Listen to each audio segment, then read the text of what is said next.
गौरवाणी नित्य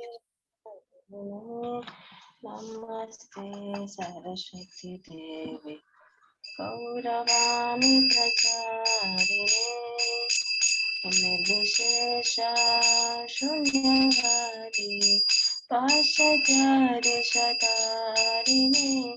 जय श्री कृष्ण चैतन्य प्रभु नित्यानंद श्री अद्वैत गदाधर शिवासादि गौर भक्तवृंद हरे कृष्णा कृष्ण कृष्ण हरे हरे हरे राम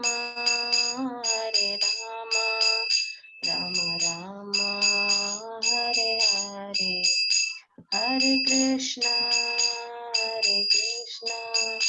कृष्ण कृष्ण हरे हरे हरे राम राम राम हरे हरे जय जगन्नाथ जय जगन्नाथ बलदेव जय सुभद्रमा जय गौरनिताय जय पंचतत्व गौरनिताय जय पंचतत्व जय जय प्रभुपाद जय जय प्रभुपाद जय जय गुरुदेव जय जय गुरुदेव नित्य गौर हरि बोल हरि बोल नित्य गौर हरि बोल हरि नाम संकीर्तन की जय अनंत वैष्णव भक्तवृंद की जय श्रीमद् ग्रंथराज श्रीमद् भगवद गीता की जय श्रीला प्रभुपाद जी की जय हरे गौर चैतन्य प्रेमानंद हरि हरि बोल ओम ज्ञानतिमिरान्धस्य ज्ञानाञ्जनशलाकया चक्षुरुन्मिलितं तस्मै श्रीगुरवे नमः श्रीचैतन्यमनोभीष्टं स्थापितं येन भूतले स्वयं रूप कदा मह्यं ददाति स्वपदान्तिकं वन्देऽहं श्रीगुरुं श्रीयुतपदकमलं श्रीगुरुं वैष्णवांश्च श्रीरूपं साग्रजातं सागं रघुनाथं सजीवं साद्वैतं सावधूतं परिजनसहितं कृष्ण चैतन्य देवं श्री राधा कृष्ण पदान सहगण ललिता श्री विशाखान्ति हे कृष्णा करुणा सिंधु दीनबंधु जगतपते गोपेश गोपिका कांता राधा कांता नमस्तुते तप्त कांचन गौरांगी राधे वृंदावनेश्वरी वृषभानुसुते देवी प्रणमामि हरिप्रिये पंचाकल्पतरुवैश्च कृपा सिन्धु एव च पतितानां पावनेभ्यो वैष्णवेभ्यो नमो नमः जय श्री कृष्ण चैतन्य प्रभु नित्यानंद श्री अद्वैत गदाधर शिवाचार्य श्री गौर भक्तवृंद की जय हरे कृष्णा कृष्णा कृष्ण हरे हरे हरे राम राम राम हरे हरे हरे कृष्णा कृष्णा कृष्ण हरे हरे हरे राम राम राम हरे हरे अनंत कोटि वैष्णव भक्तवृंद की जय श्रीला प्रभुपाद जी की जय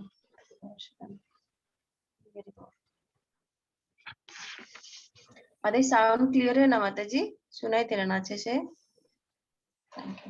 आज जो है अध्याय 15 पुरुषोत्तम योग, उसके बारे में, पुरुषोत्तम योग क्या है उसके बारे में भगवान ने अच्छे से समझा है कि पुरुषोत्तम योग मतलब वैदिक ज्ञान का जो चरम लक्ष्य है, अपने आप को कैसे भौतिक जगत के पास से विलग करना, भौतिक जगत से विलग करना तथा कृष्ण भगवान को मानना, और जो कृष्ण के परम स्वरूप को समझ लेता है वह उनकी शरण करके उनकी भक्ति में लग जाता है। ये पुरुषोत्तम योग का meaning है।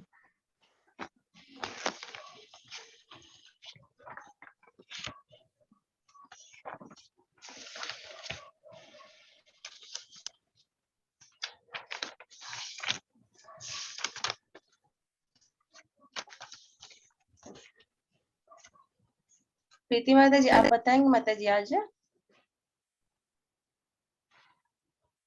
हरे कृष्णा प्रीति माता जी। आज आप बताएंगे क्या?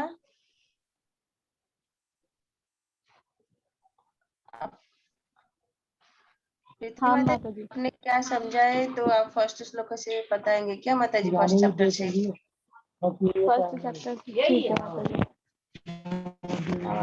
फर्स्ट चैप्टर में हमने ये देखा था कि अर्जुन जो है वो मोहग्रस्त हो रहा था, और वो मतलब अपने सारे सारे रिश्तेदारों को मतलब याद कर रहा था कि इनके साथ मेरा मेरा बचपन बीता है, मैं इनके ऊपर प्रहार कैसे करूं। तो फिर श्री कृष्ण जी उन्हें समझाते हैं कि तुम्हारा धर्म है, तुम एक क्षत्रिय हो, तुम्हारा धर्म है युद्ध करना। तो फिर मतलब वहां पे यही हमने पढ़ा था कि वो मोहग्रस्त हो रहे थे, तो वो उनको कर्म करने के लिए बता रहे थे कि आप अपना कर्म करो। अध्याय 2 में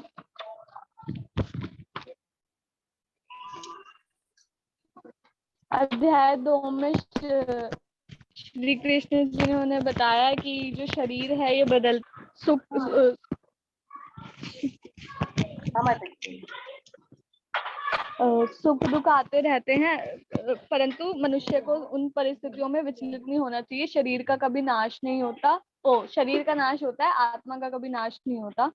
वो बस एक, जैसे कपड़े हम बदलते हैं वैसे वो एक शरीर से दूसरे शरीर में चली जाती है। और आत्मा कभी नष्ट नहीं होती, कभी जलती नहीं है, ना वायु द्वारा सूखती है। जो ये जानता है वो कभी ये नहीं समझता कि वो किसी को मार रहा है, या वो किसी को मार सकता है या मरवा सकता है, क्योंकि वो सब जानता है कि आत्मा का नाश नहीं होता और वो अमर होती है आत्मा। हमें अपना धर्म के अनुसार जो हमारा कर्म है हमें वो करना चाहिए। और क्षत्रिय होने के नाते अर्जुन को युद्ध करना था। वो उनको कहते हैं कि अगर तुम युद्ध किए बिना ऐसे चले जाओगे तो तुम्हारा अपयश होगा। तो तुम्हें तो कर्म के बंधन से मुक्त हमारे लिए कर्म के बंधन से मुक्त रहना, और हमें कर्म के बंधन से मुक्त होना चाहिए। मतलब उन्होंने कहा कि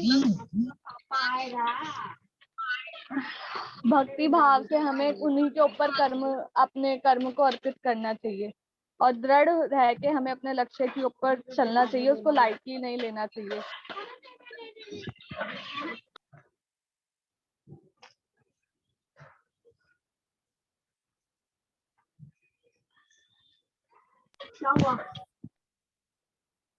हम्म।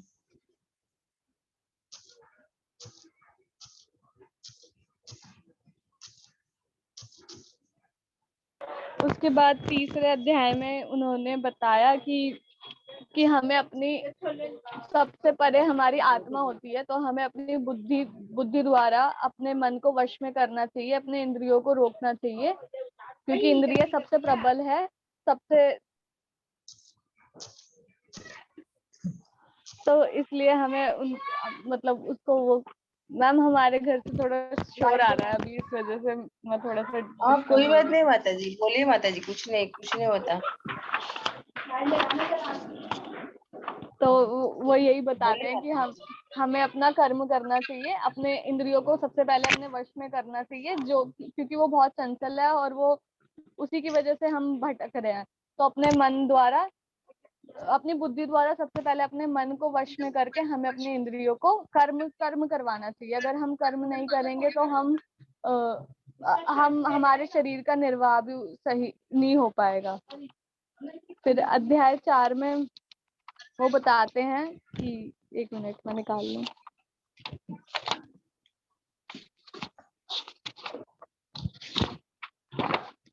हाँ, अध्याय 4 में भगवान ने बताया कि वो अपने मतलब हम उनके बच्चे हैं, तो वो हमारी रक्षा के लिए इस पृथ्वी पर बार बार जन्म लेते हैं, और हमारी अपने भक्तों को आनंद प्रदान करने के लिए वो बार बार आते हैं, अपने जो पुण्य आत्मा होती है उनको बचाने के लिए अधर्मी से। और ये भी था कि हम कभी भी किसी भी गुरु से मिले तो हमें उनसे अपने आध्यात्मिक उन्नति करने का मार्ग जानना चाहिए, और विनीत भाव से उनसे पूछना चाहिए। और श्रद्धा भाव पूर्वक ही हमें भगवान के दिव्य ज्ञान को हम प्राप्त कर सकते हैं, उनके प्रति श्रद्धा रख के। फिर अध्याय 5 कर्म संन्यास योग, उन्होंने उसमें बताया कि हम खुद की इंद्रियों के लिए कर्म करते हैं जो, तो हमें वो नहीं करना चाहिए। हमें अपने कर्म को श्री कृष्ण के लिए करना चाहिए। कर्म के परित्याग से अच्छा है कि हम भक्तिमय होकर कर्म करें। कर्म फल से घृणा नहीं करनी चाहिए, ना ही कर्म की इच्छा, कर्म फल से हमें मतलब घृणा नहीं करनी चाहिए, ना ही उसके फल की प्राप्ति की कुछ इच्छा करनी चाहिए। जो कर्म करने की इच्छा करते हैं और उन पर ही श्री कृष्ण को ही अर्पित करते हैं, वही सन्यासी कहलाते हैं। तो अगर हमें कुछ त्याग करना है तो हमें अपनी इंद्रियों और विषय आसक्ति को हमें कम करना चाहिए। हमारा कुछ भी नहीं है, सब कुछ भगवान का है। और जब हमें कोई सही गुरु मिल जाए तो हमें उसको आगे बढ़ाना चाहिए। जो भक्ति में जो मार्ग होता है वो सबसे सरल मार्ग होता है। कर्म को करते हुए भक्ति में लगना ही सही मार्ग है, सही है। और यही स्थायी सुख भगवान की भक्ति में है। और जो बाकी सारे जो सुख होते हैं वो टेम्पररी है, कि वो खत्म हो जाएंगे, बट जो असली सुख है, परमानेंट है, वो भगवान की भक्ति से ही है।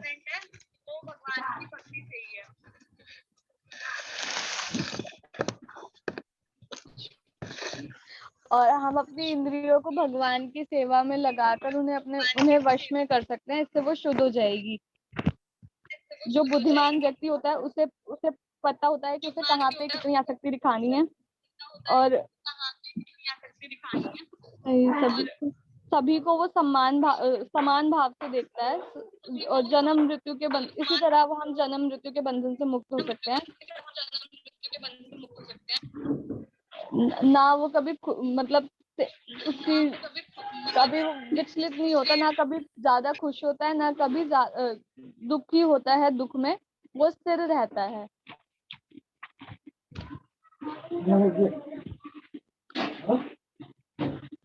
शरीर को त्यागने से पहले हमें अपनी इच्छाओं का, क्रोध का और भय का हमें दमन करना चाहिए।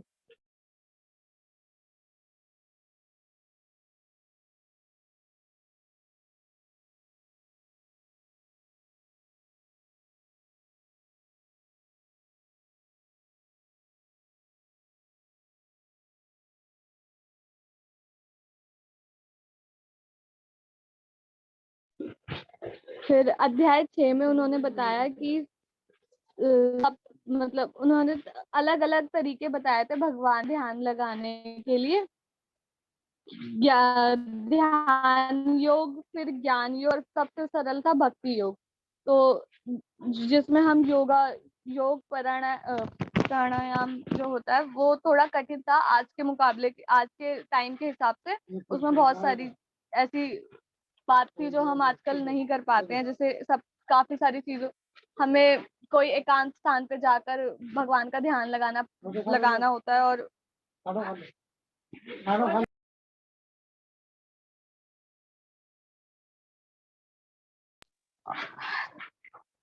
इसमें उन्होंने बताया था कि हमें जिसने अपने मन को जीत लिया है उसका वो सबसे बड़ा मित्र है, और अन्यथा हमारा मन जो है वो सबसे बड़ा हमारा शत्रु बन जाता है। हमें सबसे पहले मन की सहायता से अपना उद्धार करना चाहिए। मन को हमें भगवान की सेवा में लगाना चाहिए। उनकी सेवा के लिए अलग अलग जो हम चीजें कर सकते हैं उसके बारे में सोचना चाहिए।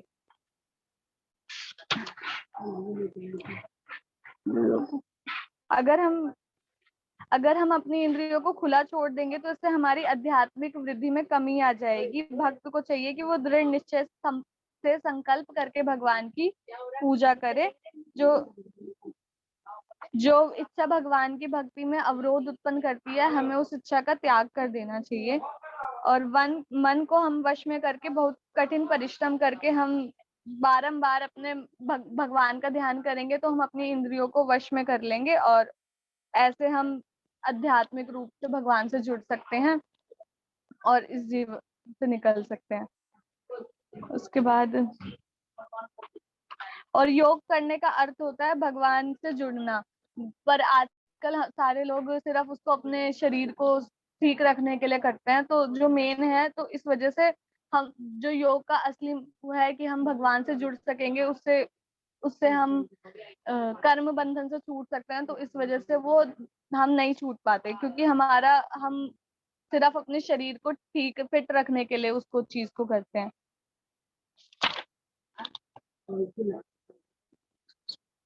और अध्याय 7 में भगवान ने बताया था कि सभी लोग भगवान को नहीं समझ पाते हैं, हजारों लोगों में से कोई एक ही होता है जो भगवान को समझ पाता है।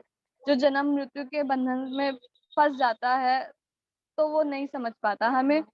अगर हमें भगवान को समझना है तो हमें गीता में जो बताया गया है हमें उसको समझना चाहिए, और सही गुरु की बात को मानकर उनको आगे बढ़ने का प्रयास करना चाहिए आध्यात्मिक रूप से।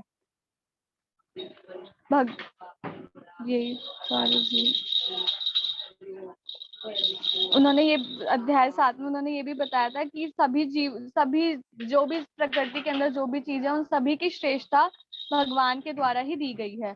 उनमें कोई भी जो भी श्रेष्ठ गुण है वो सब भगवान के द्वारा ही है, तो वो सभी में है। उन्होंने बताया था कि भगवान ने 3 गुण अर्पित करे हैं उन्होंने, पर वो इन तीनों से स्वतंत्र है, उनका इन पर कोई प्रभाव नहीं होता। वो एक न्यायाधीश की तरह है, जैसे कि जो उन्होंने वो चीजें बनाई हैं गुण प्रकृति के, बट वो उन सबसे स्वतंत्र है। और जो हम में से जो इन तीनों गुणों को पार कर देता है वही भगवान के शरणागत होकर ही हम इन तीनों गुणों को पार कर सकते हैं और इससे निकल सकते हैं। तो उन्होंने बताया था कि जो 4 प्रकार के लोग होते हैं जो भगवान की शरण में नहीं जाते हैं। एक जो मूर्ख, जिसको सही ज्ञान नहीं है, अधर्मी मनुष्य जो मनुष्यों में सबसे नीच होता है, एक जो माया से ग्रसित हो चुका है और जिसका ज्ञान शून्य हो चुका है, और जो पूर्ण रूप से नास्तिक होता है, जो असुरी प्रकृति का होता है, तो वो भगवान की पूजा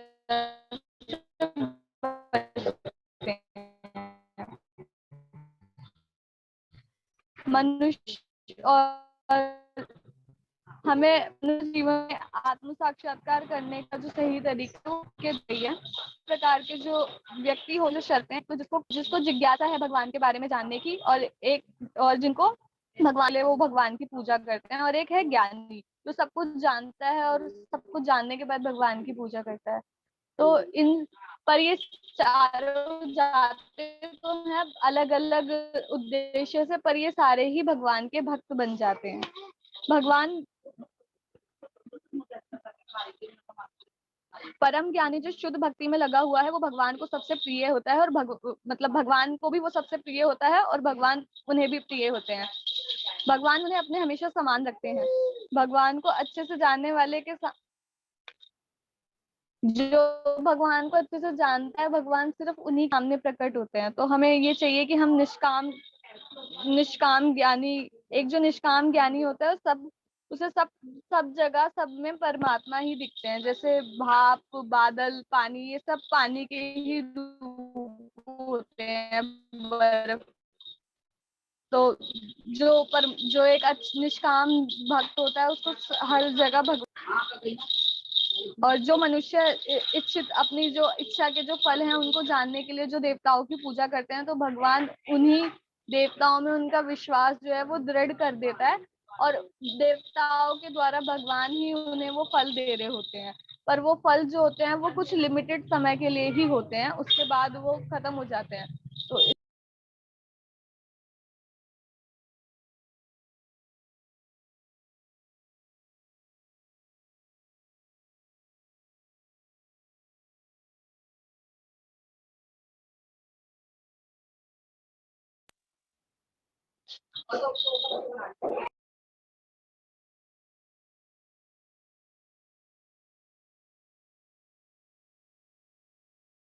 आगे कंटिन्यू करूं मैं? आप कुछ कह रहे हो? ठीक है। उसके बाद अध्याय 8 में भगवान ने बताया था कि कि ओम ब्रह्मा सब श्री कृष्ण है, और जो व्यक्ति भगवान के महामंत्र का जाप करते करते अपने प्राण त्यागता है तो वो उनके परम धाम को प्राप्त होता है। भौतिक रूप से सुख दुख आते जाते हैं, पर जो नित्य भगवान को जपता है वो इस युग मतलब इस जीवन में वापस नहीं आता है, जन्म मृत्यु के उसमें फंसता नहीं है।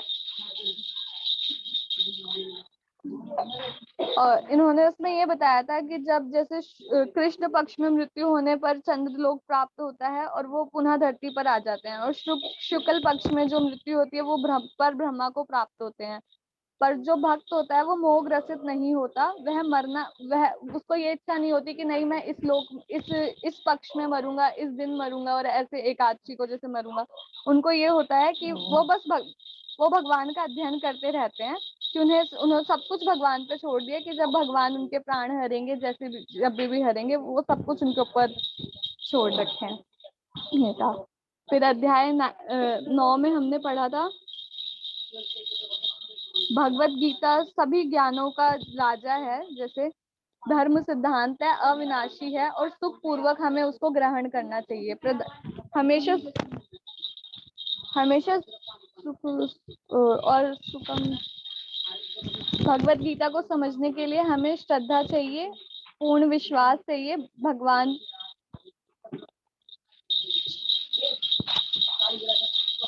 भगवान ने हम सबको स्वतंत्रता दी है हमारी इच्छाओं के ऊपर, तो हमें ये सोचना चाहिए कि हमें अपनी इच्छाओं का गलत उपयोग करना है या सही उपयोग करना है।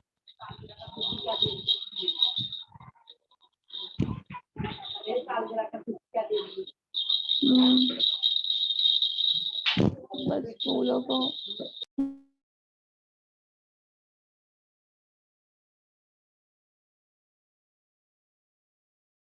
हमें श्रद्धा पूर्वक भगवान को कुछ भी अर्पित करना चाहिए। इसमें ये था और वो भगवान के भक्त का कभी विनाश नहीं होता है। वो जहाँ पर भी उसकी भक्ति छूटती है, अगले जन्म में उसकी भक्ति वहीं से ही स्टार्ट होती है। अध्याय 10 में भगवान ने बताया था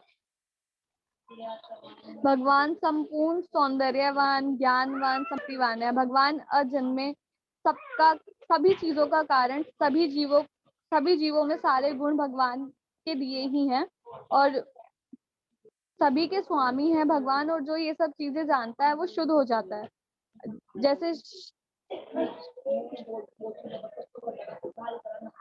क्षमा भाव, अहिंसा, तप, दान, अपयश व सभी गुण ये सब हमें भी होने चाहिए, क्योंकि हम भगवान के बच्चे हैं। परंतु हम माया से ग्रसित हो जाते हैं जब हम जन्म लेते हैं और हम इन गुणों से दूर हो जाते हैं।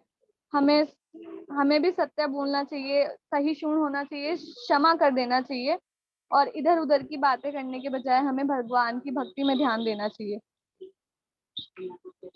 जो कृष्ण भावना अमृत में होता है उसे कोई भय नहीं होता, चिंता मुक्त होता है, क्योंकि वो सब कुछ भगवान में अर्पण करता है। भय जन्म मृत्यु चक्र में बार बार फंसना ही भय है। मनुष्य को चाहिए कि वो हृदय से भगवान की सेवा करता रहे, उनका जप करता रहे।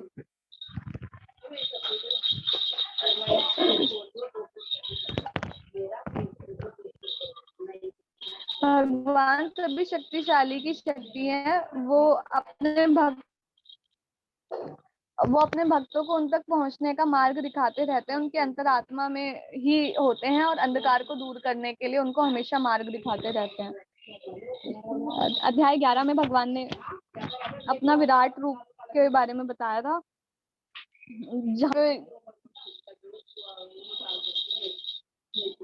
अर्जुन ने भगवान से विनती की थी कि मुझे उनको विराट रूप दिखाएं। अर्जुन भगवान के बारे में सब कुछ जान चुके थे, पर उन्होंने वो इसलिए किया ताकि बाकी आगे की जो जनरेशन आ रही है वो समझ सके। तो भगवान का जब उन्होंने विराट रूप का दर्शन किया तो उसका कोई अंत नहीं था। पूरे ब्रह्मांड तक वो रूप साध्य था, कुछ नहीं था उसका, ना कोई अंत था। वो पूरा फैला हुआ था।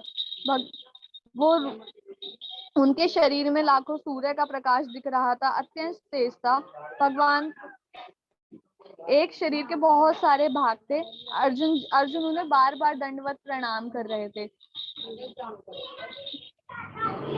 उनका उनका तेज सभी जगह फैला हुआ था, वो अंत रहित थे। असंख्य भुजा, असंख्य मुख थे उनके, असंख्य उनके पेट थे, हाथ थे, बहुत सारे शस्त्र थे उनके पास। वो और उनके मुख से अग्नि निकल रही थी जो ब्रह्मांड को जला रही थी।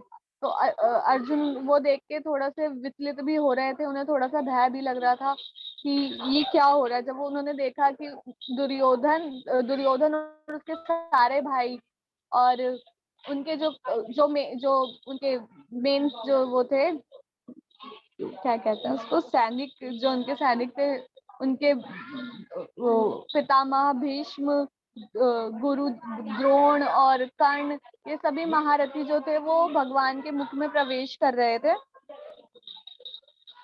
तो तब भगवान ने उन्हें समझाया कि ये जो भगवान के मुख में प्रवेश कर रहे हैं, इनका अंत भगवान ने पहले ही कर दिया है, और अर्जुन सिर्फ निमित्त मात्र हैं।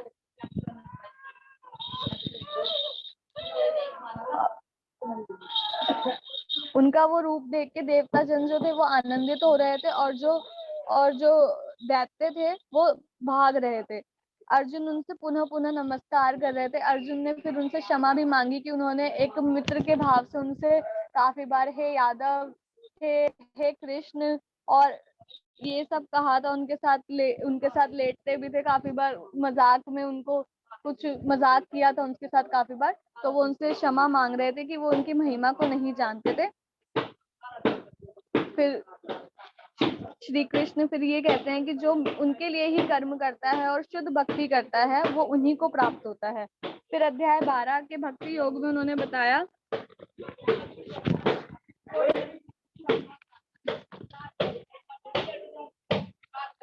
कि भगवान को सबसे श्रेष्ठ है जो अपने कर्म फल का त्याग कर देते हैं, और जैसे ज्ञान से श्रेष्ठ है भगवान का ध्यान करना, और उससे भी श्रेष्ठ है अपने कर्म फल का त्याग करना, जिससे हमें शांति मिलती है, और शांति सबसे जरूरी है हमारे लिए।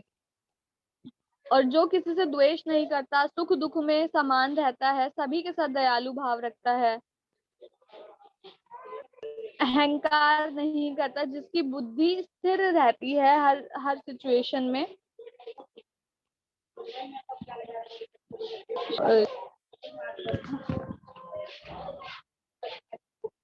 जो किसी पर आश्रित नहीं रहती, तीनों देशों से रहित, अपने लिए कर्म करके उसके फल को भोगना नहीं चाहता, शोक नहीं करता, ना बहुत खुश होता है, ना पश्चाताप करता है, सुख दुख का परित्याग कर देता है, मान अपमान से रहित, किसी भी प्रकार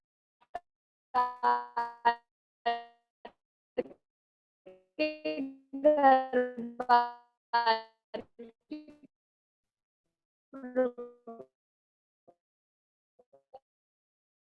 परवाह नहीं करता। सबके मित्र होता है उसको, मतलब वो तो वो सबसे मित्रता ही करता है, वो किसी से संगति से दूर रहना चाहिए। और हमें भक्तों का ही भक्तों के साथ रहना चाहिए, भक्तों के संग ही रहना चाहिए। फिर अध्याय 13 में भगवान ने प्रकृति, पुरुष एवं चेतना के बारे में बताया था, जिसमें भगवान ने बताया था कि जो हमारी आत्मा है वो एक किसान, एक आत्मा जो है, हाँ आत्मा जो है वो कि हमारी आत्मा में जैसा भी, मतलब जो हमारे संस्कार होते हैं हम उसके अनुसार ही बड़े होकर आत्मा हमारे शरीर के बारे में जानता है, वैसे परमात्मा है वो भी सब कुछ जानता है, हमारे शरीर के बारे में, जो हमारे भाव है उन सब के बारे में। तो हम सबको चाहिए कि हम अपने शरीर के बारे में जाने कि वो किससे बना है, उसके अंदर क्या क्या बदलाव आते रहते हैं, और आत्मा और परमात्मा का संबंध क्या है उनके बारे में जाने, उनका आत्मा का हमारी परम लक्ष्य क्या है, वास्तविक स्वरूप क्या है, हमें इनको जानना चाहिए। और इन सब के लिए हमें चाहिए कि हम भगवत गीता को पढ़ें और उसको समझें, और हमारी रुचि जैसी होती है हम पूरे जीवन में जिसमें आसक्ति दिखाते हैं, हमें हमें अगले जन्म में वही रूप मिलता है। तो हमें जैसे शाकाहारी बनना चाहिए, स्वस्थ शांत, जिससे हम स्वस्थ और शांत रह सकते हैं।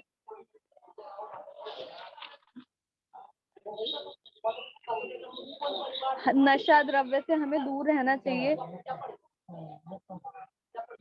और जब तक हम खुद अपना कर्म नहीं करेंगे तब तक सही जो गुरु होते हैं वो हमें दिशा तो दिखा देते हैं, परंतु अगर हम उनकी बात नहीं मानेंगे तो हम अपने गंतव्य तक नहीं पहुंच सकते, हम भगवान की प्राप्ति नहीं कर सकते। तो हमें चाहिए कि हम अंत तक चले, उनकी बात को समझें और आगे तक उन भगवान की मतलब भगवान में अपना ध्यान लगाए रखें।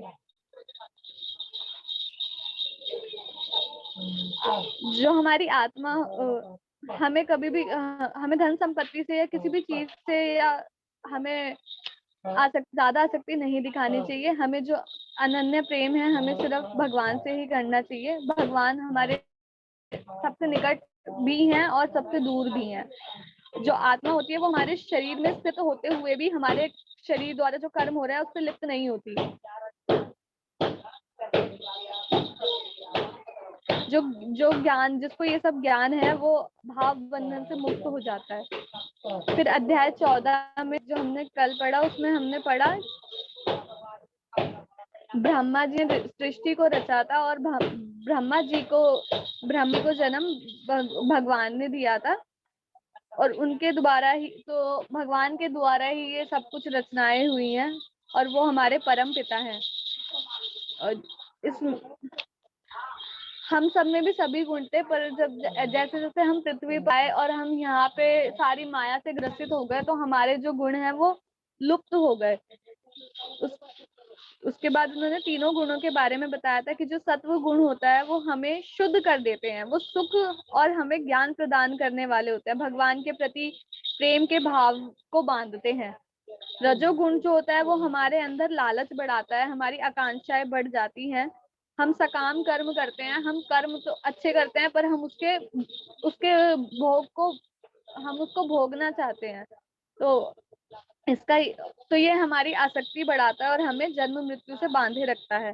तमोगुण जो होता है, तमोगुण में अज्ञान रहता है, हम मोह में रहते हैं, जिसके फलस्वरूप पागलपन बढ़ जाता है, हम आलसी हो जाते हैं और ये गुण आपस में एक दूसरे को परास्त करते हैं कि कभी सत्व गुण इन रजोगुण और तमोगुण को हराकर मतलब जीतता है, प्रधान बन जाता है, और जो कभी रजोगुण होता है जो सत्व गुण और तमोगुण को परास्त करके प्रधान बन जाता है। तो सत्व, उसके बाद हमने पढ़ा था जब तमोगुण बढ़ता है तब अंधेरा बढ़ जाता है, हमारी आसक्ति बढ़ जाती है, हम मोह ग्रसित होने लग जाते हैं, हमें समझ नहीं आता कि क्या सही है क्या गलत है।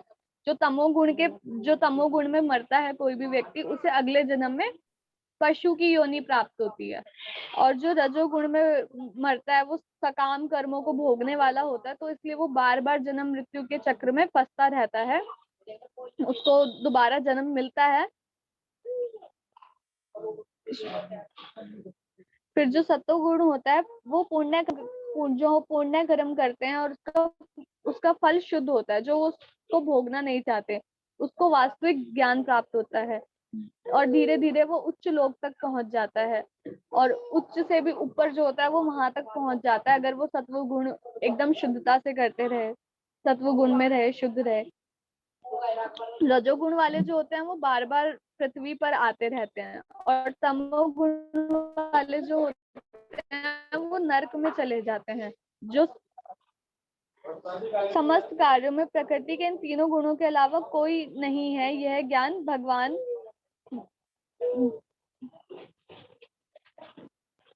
कि ये जो तीनों, जो हमारी प्रकृति के अंदर जो कोई भी कार्य हो रहा है वो इन्हीं तीनों गुणों के कारण हो रहा है, और भगवान इन सबसे परे हैं। जो ये जान लेता है वो भगवान की भक्ति में प्रेम भाव से सेवा करता है और उनमें वो भगवान के गुण आ जाते हैं। जो तीनों गुणों को लांघ लेता है, तो अर्जुन जी उनसे वहां पे प्रश्न पूछते हैं कि हम इन तीनों गुणों को कैसे लांघ सकते हैं और सत्व गुण किन किन मनुष्य में होते हैं। तो वो बताते हैं कि जो सुख दुख में स्थिर रहता है, और भी मैम मैंने इतना ही लिखा था। धन्यवाद माता जी, आप बहुत पूरे अच्छे से माता जी बताए, 14 अध्याय का तो बहुत अच्छे से बताए माता जी। वो हो रहा था कि बीच बीच में काफी शोर भी आ रहा था और नहीं नहीं अटक कोई भी बात थोड़ा घबरा रही नहीं, थी। घर पे है तो कुछ नहीं माता जी, बहुत अच्छे से समझाया कि ये 14 अध्याय का जो है धन्यवाद माता जी, हरे कृष्णा। माता जी कुछ भूल हुई हो तो क्षमा करना, मेरे नहीं को नहीं थोड़ा कुछ भी बोलते भूल नहीं वक्त माता जी, मैं घबरा रही थी, तो मैंने ध्यान भी नहीं ठीक है कोई बात नहीं माता जी, दिया, थोड़ा ऐसा हो गया तो माता जी क्षमा करना। हरे कृष्णा कोई बात नहीं माता, धन्यवाद माता जी।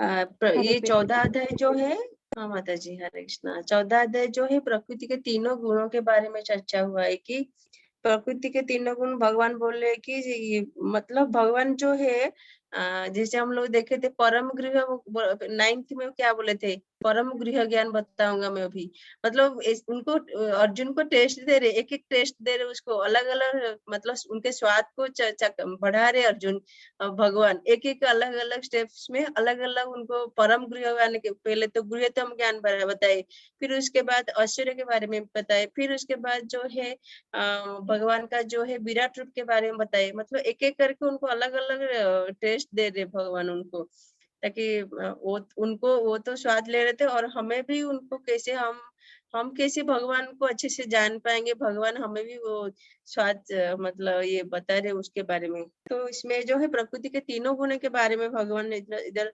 स्पेशली बताया कि जो भगवान बोल रहे कि जो इस परम परम ज्ञान को जान लेता है, समस्त मुनियों ने जो है परम ज्ञान को जान के परम सिद्धि प्राप्त कर लिए है, तो भगवान बोल रहे कि जो मेरी दिव्य प्रकृति के सब मतलब मेरा ये जो दिव्य प्रकृति यानी स्वभाव को जो जान लेता है ना, जो पार कर लेता है, वो जो है ना उत्पन्न के समय या प्रलय के समय वो विचलित नहीं होता है, मतलब वो सभी समय जो है संभाव रखता है। फिर तीनों गुणों के बारे में बताए, भगवान बता रहे कि ये तीनों गुण, हाँ भगवान बोल रहे कि मैं ब्रह्मा जी को पहले जो है ये समग्र भौतिक ब्रह्म नामक समग्र जो भौतिक वस्तु जन्म का स्रोत है और इसी ब्रह्म को जो है मैं गर्भस्थ कराता हूँ और जिससे समस्त जीवों का जन्म संभव होता है। और फिर इसके बाद भगवान बोले कि सभी जो भौतिक प्रकृति के जो प्रकृति मतलब प्रकृति में जो सारे जो बीज प्रदाता जो है पिता जो है मैं ही हूँ, सारे मतलब जीवों का पिता मैं ही हूँ, यहाँ पर भगवान बोले। फिर उसके बाद जो भौतिक प्रकृति के तीनों गुणों के बारे में बताया कि तीनों गुणों के बारे में बताया, तीनों गुणों में क्या मतलब सतो रजो तमो गुण, फिर उसके बाद जो है उसका मतलब वो अगर गुण बढ़ जाता है तो उसमें क्या होता है, गुण कम हो जाते हैं तो उसमें क्या होता है, और जो व्यक्ति गुण में रहता है तो उसका क्या मतलब उसको क्या होता है, मतलब वो कैसे बन जाता है। तो भगवान ने आपको बोले कि जो सत्य गुण में जो व्यक्ति रहता है ना, वो जो है वे सुख तथा ज्ञान के भाव से बन जाता है, और तमोगुण में जो व्यक्ति है वो सकाम कर्म से बन जाता है, फिर सॉरी रजोगुण में जो व्यक्ति है वो सकाम कर्म से बन जाता है, फिर तमोगुण में जो व्यक्ति है वो उसका पागलपन उससे बांध लेता है, पागलपन उसको बहुत आलस होता है, आलसी रहता है, नींद आते हैं। और फिर इसके बाद जो है भगवान बोले कि सतोगुण में हाँ सतोगुण का और भी एक मतलब यहाँ पे ट्विस्ट बताए कि सतोगुण जो व्यक्ति है ना, सत्वगुण जो है कभी कभी रजोगुण तथा तमोगुण को परास्त करके प्रधान बन जाता है। फिर उसके बाद बोले कि रजोगुण जो है ना कभी कभी सत्वगुण तथा तमोगुण को परास्त कर लेता है। फिर उसके बाद बोले तमोगुण भी जो है कभी कभी तमोगुण जो है सत्व तथा रजोगुण को परास्त कर लेता है। यहाँ पर प्रश्न उठ सकता है ना, तमोगुण सत्वगुण तो मतलब थोड़ा ऊपर है ना, उनको कैसे परास्त कर सकते हैं। तो भगवान जो बोले वो मतलब वो शुद्ध सत्व गुण नहीं है, जो शुद्ध सत्व गुण में जो है ना ये तीनों गुणों के जो ऊपर जो बड़े ऊपर है ना, वो लोगों को कोई मतलब ये लोगों को ये तीनों गुणों का प्रभाव नहीं पड़ता है। ये सत्वगुण में जो है ना, हमें ज्ञान थोड़ा रहता है।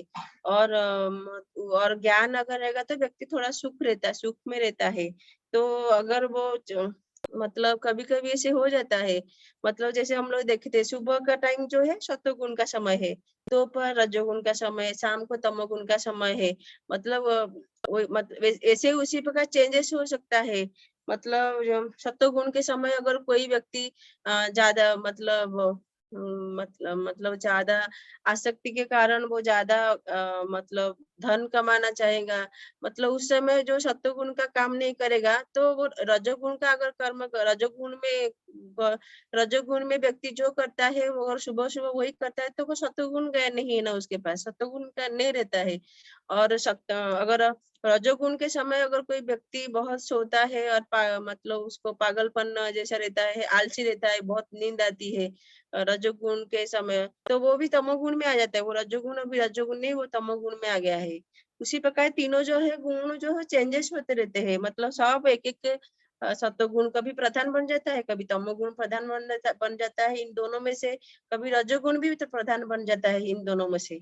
ऐसे अलग अलग होता है। फिर उसके बाद जो है भगवान बोल रहे कि सत्वगुण की अभिव्यक्ति तभी अनुभव किया जा सकता है जब शरीर के सारे द्वार ज्ञान के प्रकाश से प्रकाशित होते हैं। यहाँ पर जो है माता जी, कल आपका प्रश्न था ना ऐश्वर्या माता जी, 9 द्वार के बारे में। तो 9 द्वार जो है उसमें से जो है अपना 2 आंख रहता है ना, वो 2 आंख। फिर उसके बाद 2 नैथुन। नैथुन मतलब नाक का जो दोनों होल है ना, तो उसको दोनों नैथुन बोलते हैं। फिर उसके बाद अपना मुंह। फिर उसके बाद उपस्थ मतलब अपना पेट है। फिर उसके बाद गुदा मतलब अपना नीचे का स्थान जो है, मलमूत्र का स्थान, उसको गुद्दा बोलते हैं। ये जो है 9 द्वार है अपना शरीर में, ये 9 द्वार है। तो भगवान बोल रहे कि जब ये प्रत्येक के द्वार सत्य गुण के लक्षण में दीपित हो जाते हैं, मतलब सत्य गुण के द्वारा जब वो प्रकाश हो जाता है, तो ये समझना चाहिए कि उसमें सत्वगुण विकसित हो सकता है। और सत्वगुण में जो है सारी वस्तुएं अपनी सही स्थिति में दिखती है और सही सही सुनाई पड़ता है, और सही ढंग से उन वस्तुओं का स्वाद भी मिलता है। मनुष्य का अंत तथा बाह्य शुद्ध हो जाता है। मतलब उसका जो है शरीर, अगर वो मतलब जैसे अपना सारे शरीर को अगर वो जो है मतलब सेवा में लगाता है ना, मतलब सत्वगुण, मतलब अगर वो पूरा बॉडी को अगर वो सेवा में लगाता है तो उसको सत्वगुण में रहता है। तो यहाँ पर जो है भगवान बोल रहे हैं कि ये जो प्रत्येक द्वार जो है सुख के लक्षण, प्रत्येक द्वार में जो है सुख का लक्षण उत्पन्न हो जाते हैं, और यही स्थिति होती है सत्वगुण का लक्षण, सत्वगुण की। फिर उसके बाद जो है, फिर उसके बाद बोल रहे हैं रजोगुण जब बढ़ जाते हैं उसमें क्या क्या मतलब लक्षण क्या है। तो भगवान यहाँ पे बोले उसको जब रजोगुण बढ़ जाता है ना, बहुत आसक्ति रहता है और सकाम कर्म करता है, फल के प्राप्त करने के लिए अपना कर्म करता है। फिर वो जो है अनियंत्रित इच्छा, मतलब हम ज्यादा अगर कठोर परिश्रम किस लिए कर रहे, अपना इच्छा है ना, बहुत इच्छा है, इच्छा को पूरा करना है, तो इसीलिए ज्यादा परिश्रम करते हैं। फिर उसके बाद जो है लालसा, बहुत लालच करते हैं, मुझे ये पाना है और पाना है और पाना है। एक एक व्यक्ति ऐसे रहते, मतलब पाने के लिए पूरा बहुत प्रयास करते रहते हैं। अब हमें जो है अपना जो है शरीर के पालन पोषण के लिए तो चाहिए, धन तो चाहिए। तो भगवान यहाँ पर बोल रहे हैं कि कठोर, मतलब जितना चाहिए उससे ज्यादा भी हम लोग जो है परिश्रम करते हैं, जो कि हमारे लिए। और ऐसा एक चीज है, हम कितना भी मतलब इकट्ठा करें, पर भगवान जो है ना, हम उनका नियम मानते ही नहीं। पर नहीं मानते तो मतलब ऐसा होता है, हम जितना कितना भी परिश्रम करें ना, हमारे पास कितना भी धन संपत्ति इकट्ठा करें, पर अगर भगवान जो है हमारे लिए जितने नियत कर दिए करे हैं हमारे लिए, हमारे पास उतना ही रहेगा। दूसरे लोग लेके चले जाते, वो डाकू होने दो, और डाकू होने दो, चोर होने दो, डॉक्टर लोग होने दो, कोई तो भी लेके जाते, पैसा इधर उधर चला जाता। हमारे पास जितना रहने का है उतना ही रहेगा। कोई तो ऐसे इधर उधर का खर्चा हो ही जाता है, नहीं रहता है, भगवान रहने नहीं देते। हमें जितना आवश्यक है उतना ही रखते हैं भगवान। जरूरत से ज्यादा हम प्रयास करते हैं। हम जीव होने के नाते हमारे में ये सब प्रकृति है ज्यादा, मतलब हमारा स्वभाव जो है मतलब अलग है। भगवान के साथ हम अपने संबंध को जोड़ना, भगवान को जानना है। पर हम ये भौतिक चेतना में आने के कारण जो है हम अपना स्वभाव को बदल चुके हैं। हम अपने कैसे हम अपना जो है ये भौतिक स्थिति को कैसे हम सुधारेंगे, मतलब अत्यधिक धन कमाना और अच्छा मुझे सारे मकान, घर और सब चीज हमें अच्छा बड़ा बड़ा होना चाहिए। ये सब हम लोग चाहते हैं, पर हमारे चाहने से कुछ नहीं होता। भगवान का जो मर्जी है ना, हम कितना भी कमाए वो चला जाता है कैसे भी। फिर यहाँ पर ये जो है रजोगुण का लक्षण ये है कि वो बहुत लालच करता है। फिर उसके बाद असकाम कर्म करता रहता है। सकम कर्म करेगा तो वो फल के बंधन में आएगा। और किसी भी गुण जो है, गुण का जो एक नाम जो है रस्सी, मतलब उसको बांधते रहते हैं। उसी हम लोग पहले एक चित्र दिखाए थे ना, तीनों देवी, जो देखो तीनों देवियां जो है, तीन जो क्लेश है ना, हमें नचाते हैं वो लोग। वो त्रिशूल का जो तीन है ना, वो लोग हमें नचाते। देवी देवताओं के द्वारा हमें कष्ट मिलता है, मन दूसरे शत्रुओं के द्वारा कष्ट मिलता है, और अपने मन से सबसे ज्यादा कष्ट अपने मन से भी मिलता है हमें। तो भगवान बोल रहे हैं कि अगर ये जो है रजोगुण जो है ना, ऐसा है कि हम जितना हम कितना भी हम ये करेंगे, पर सकाम कर्म करेंगे तो हमें कष्ट में ही मिलेगा फल के कारण।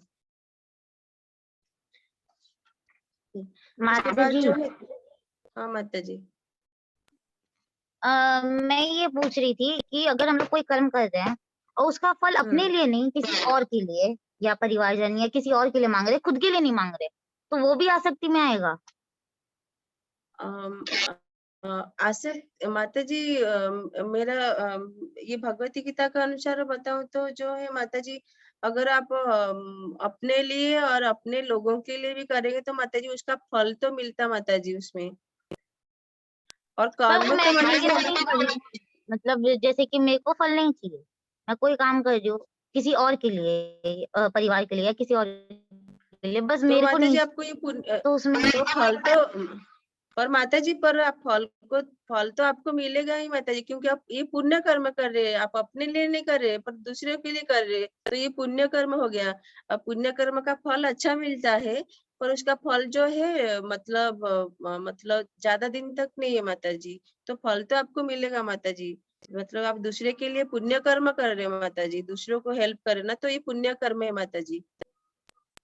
पर आप बोले ना कि हम लोग को कोई भी कर्म करने के बाद उसका फल का चिंता नहीं करना चाहिए, वरना आसक्ति या लालच आ जाता है। पर माता जी आप अगर भगवान के लिए कर्म कर रहे तो उसमें कुछ आप चिंता मत कीजिए। अगर खुद के लिए करो या फिर दूसरे के लिए करो तो फल तो वो आपको मिलेगा। अगर भगवान के लिए नहीं कर रहे तो फल तो मिलेगा। कर्म फल जो वो, अगर आप दूसरों को हेल्प कर रहे तो आप उसमें आपको पुण्य कर्म का फल मिलेगा माता जी।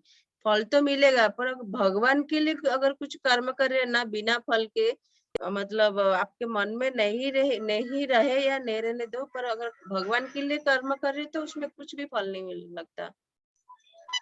अजय नहीं, मैं वैसे नहीं बोल रही, जैसे कि मान लीजिए मैं भगवान जी का पूजा कर रही हूँ और मैं हम्म। भगवान जी से प्रार्थना कर रही हूँ कि मेरे परिवार वाले स्वस्थ रहे, तो उसमें हाँ मेरा तो हाँ, कोई लाभ नहीं है, तो उसमें नहीं भी वो तो माता जी, आसक्ति वो लगेगा। तो प्रार्थना करना चाहिए माता जी। वो तो माता जी अपने लिए नहीं, आप सबके लिए प्रार्थना, हम एक दूसरे के लिए ये प्रार्थना करना चाहिए माता जी। प्रार्थना तो अच्छा है माता जी, तो उसमें कुछ आपको कुछ फल नहीं मिलेगा। आप उनके उनके अच्छे के लिए उनको भक्ति, भगवान से ये भी प्रार्थना करें, आप उनको भक्ति दीजिए भगवान। तो आप अपने लिए और उनके लिए, सभी लोगों के लिए भगवान से भक्ति के लिए प्रार्थना कीजिए। अगर शरीर उनका स्वस्थ रहेगा तो वो भक्ति और अच्छे से करेंगे ना माता जी, तो उसके लिए प्रार्थना कर सकते हैं। उसमें आपको कोई आसक्ति नहीं है। तो आप उनके लिए आप प्रार्थना कर रहे हैं भगवान के पास, तो उसमें कोई बुरी बात नहीं है माता जी। ठीक है माता जी, धन्यवाद माता धन्यवाद जी। जी आपने माता जी। कर्म अकर्म विकर्म इससे पहले बताया था ना ये बात। हरे कृष्ण माता जी, हाँ माता जी। इससे पहले आपने बताया था ना कर्म अकर्म विकर्म, पुण्य कर्म का भी हम्म। हमको फल मिलता है और पाप कर्म का भी, दोनों का। और अकर्म करे तो वो फल नहीं है। ठीक है ना माता जी? हाँ हाँ माता जी, जी। धन्यवाद माता जी। हरे कृष्णा। फिर उसके बाद जो है फिर अलग अलग कोई मतलब कोई सतगुण में कोई मरता है तो सबका अलग अलग मरने का भी उसमें गुण में अगर मरेगा तो सबको अलग अलग प्राप्ति मिलती है। तो सतगुण में जो व्यक्ति मरता है वो महर्षि के जो है विशुद्ध उच्चतर लोक मतलब उसको उच्चतर लोक मिलता है। सतगुण में जो व्यक्ति मर जाता है मतलब उच्च लोक में मिलेगा। तो अगर उनको भक्त लोगों का अगर उनको कुछ मतलब वो आगे बढ़ सकते हैं, आगे बढ़ और उनके ऊपर डिपेंड है कि अगर वो आगे बढ़ सकते हैं। महर्षि लोग जो है शुद्ध भक्त का संग मिलेगा तो वो आगे बढ़ेंगे और वो अपना भक्ति को वो आगे बढ़ा सकते हैं। फिर उसके बाद रजोगुण में जो व्यक्ति मिलता है वो सकाम कर्मियों के बीच जन्म लेता है। सकाम कर्म मतलब जो है कर्म फल को भोगना चाहते हैं ना, वही उन लोगों के बीच में जो है रजोगुणी व्यक्ति जो मरता है उसको उनको सतोगुण के अंदर जन्म लेने सकम कर्मियों के बीच में जन्म ग्रहण पड़ता है। फिर उसके बाद तमोगुण में जो व्यक्ति मरता है जो पशु योनि पशु जीव जंतु के योनि में वो उनका शरीर मिलता है। फिर भगवान जो हाँ फिर यहाँ पर जो है भगवान बोले पुण्य कर्म का फल जो है शुद्ध होता है और सात्विक कहलाता है, लेकिन रजोगुण में संपन्न किए गए कर्म का फल जो है दुख होता है। और तमोगुण में किए गए कर्म जो है मूर्खता मतलब वो कर्म फलित मतलब बार बार वो कर्म का जो फल है ना वो फल जो है मतलब कभी कम नहीं होता, बहुत सारे फल मिलता है उसको। तमोगुण में जो व्यक्ति है उसको बहुत सारे फल मिलता है। फिर और रजोगुण में जो व्यक्ति है उसके मन उसको जो है वास्तविक ज्ञान का उत्पन्न होता है उसके अंदर। फिर सतोगुण में और रजोगुण में जो व्यक्ति जो उसको बहुत लोभ उत्पन्न होता है, बार बार वो लालच करता रहता है तो उसके मन में खाली दो लोभ उत्पन्न होता है बहुत। फिर उसके बाद तमोगुण में जो व्यक्ति है ना उसको अज्ञान और मतलब पागलपन का जो रहता है। फिर मोह मतलब बहुत आसक्ति रहता है और उसका ज्ञान जो है ज्ञान सुन रहता है, उसको ज्ञान है ही नहीं। तो उसको आसक्ति पागलपन का है और आसक्ति बहुत उत्पन्न होती है। फिर जो है उसके बाद भगवान बोल रहे कि सत्वगुण में जो व्यक्ति जो है धीरे धीरे उच्च लोकों के ऊपर चले जाते हैं, वो धीरे धीरे ऊपर चला जाता है। और रजोगुण में जो व्यक्ति है ना वो इस पृथ्वी लोक में जो है आते जाते रहते हैं, पूरा आएंगे जाएंगे। फिर उसके बाद जो उसका तमोगुण का जो व्यक्ति है ना उसको बारे में जो है वो नीचे नरक लोकों में चला जाता है वो व्यक्ति, उसको ऊपर आने का कोई चांसेस नहीं था, वो नीचे नरक लोकों में चला जाता है।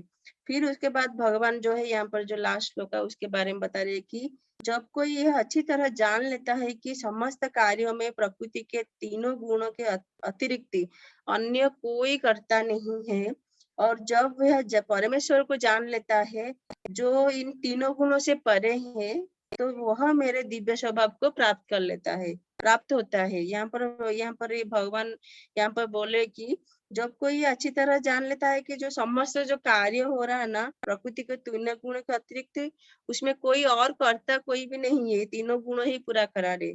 फिर और जो भगवान को जान रहे, भगवान को कोई अगर परमेश्वर को अच्छी तरह से जान लेता है जो कि तीनों गुणों से परे है, तीनों गुणों के परे है जो है भगवान, और वह मेरे दिव्य स्वभाव को प्राप्त कर लेता है। भगवान का जो दिव्य स्वभाव मतलब भगवान को प्राप्त कर लेते हैं। फिर उसके बाद जो है अर्जुन पूछ रहा जो मतलब तीनों गुणों से जो व्यक्ति परे है उसका लक्षण क्या है, वो कैसे जान सकता है, उसका आचरण क्या है और प्रकृति के गुणों को वो किस प्रकार लगता है। फिर उसके बाद जो है भगवान जो है बता रहे डिटेल में कि है भगवान बोले कि हे पांडुपुत्र, जो प्रकाश आसक्ति तथा मोह के उपस्थित होने पर न तो उससे घृणा करता है न लुप्त हो जाने पर उनकी इच्छा करता है। जैसे हम लोग कल डिटेल में बात कर रहे थे, अगर कोई ना आसक्ति हो जाता है ना विरक्ति मतलब आसक्त जो प्रकाश मतलब जो है जो किसको जो है ज्यादा आसक्ति नहीं है और मोह के उपस्थित होने पर मतलब उसके सामने जो है ऐसे मतलब बहुत सारे जो है ऐसा चीज है जिसके मतलब विलास मतलब बहुत सारे धन संपद है, जैसे उसके सामने, पर वो उसमें आसक्त नहीं हो रहा, मोह नहीं हो रहा वो व्यक्ति, और वो उसमें जो है समभाव रखता है।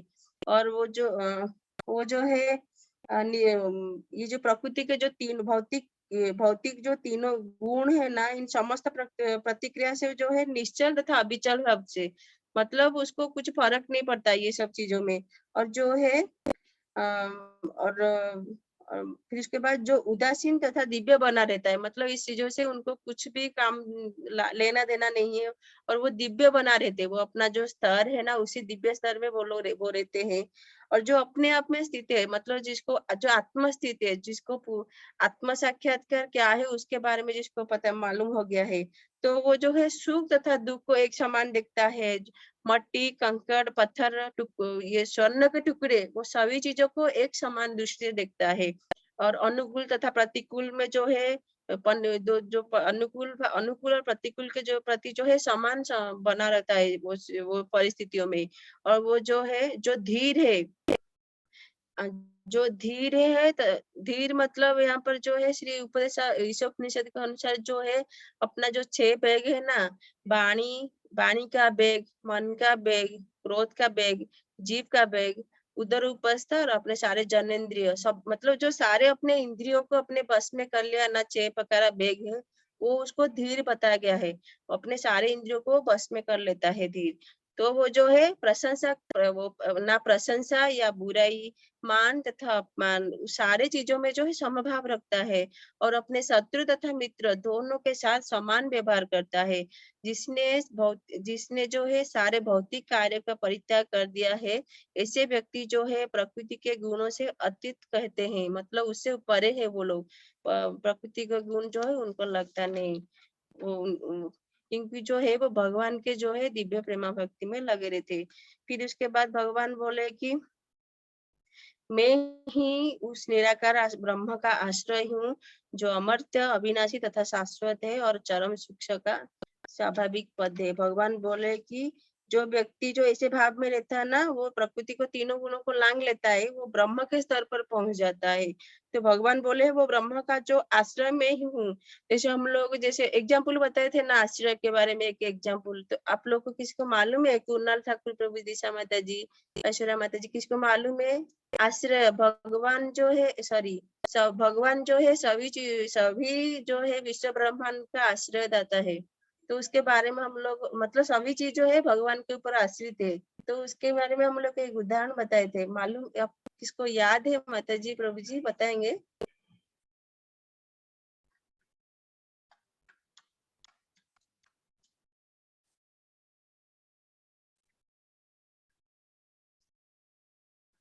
मोतियों का हम लोग उदाहरण देखो दिए थे। प्रीति माता जी याद आया? ऐश्वर्या माता जी बताइए। जैसे सारी मोतियां एक ही माला में होती है, लेकिन वो माला का जो धागा होता है वो किसी को नहीं दिखता। पर वो अगर वो जब तक धागा जुड़ा हुआ है तब तक ही क्या बोलते हैं, सारी मोतियां अंदर होती है। जैसे ही वो जाएगा तो सारी मोतियां बिखर जाएगी। वैसे ही भगवान जी का जो हम लोग का संबंध है वो अगर नष्ट हो गया तो हम लोग भी हमारा कोई अस्तित्व नहीं रहेगा। और क्या बोलते हैं, हाँ, उसी से जो है भगवान जो धागा है वो दिखता नहीं है, लेकिन बहुत कीमती है। उसी से सारे मुंह बंधे हुए, वरना सब।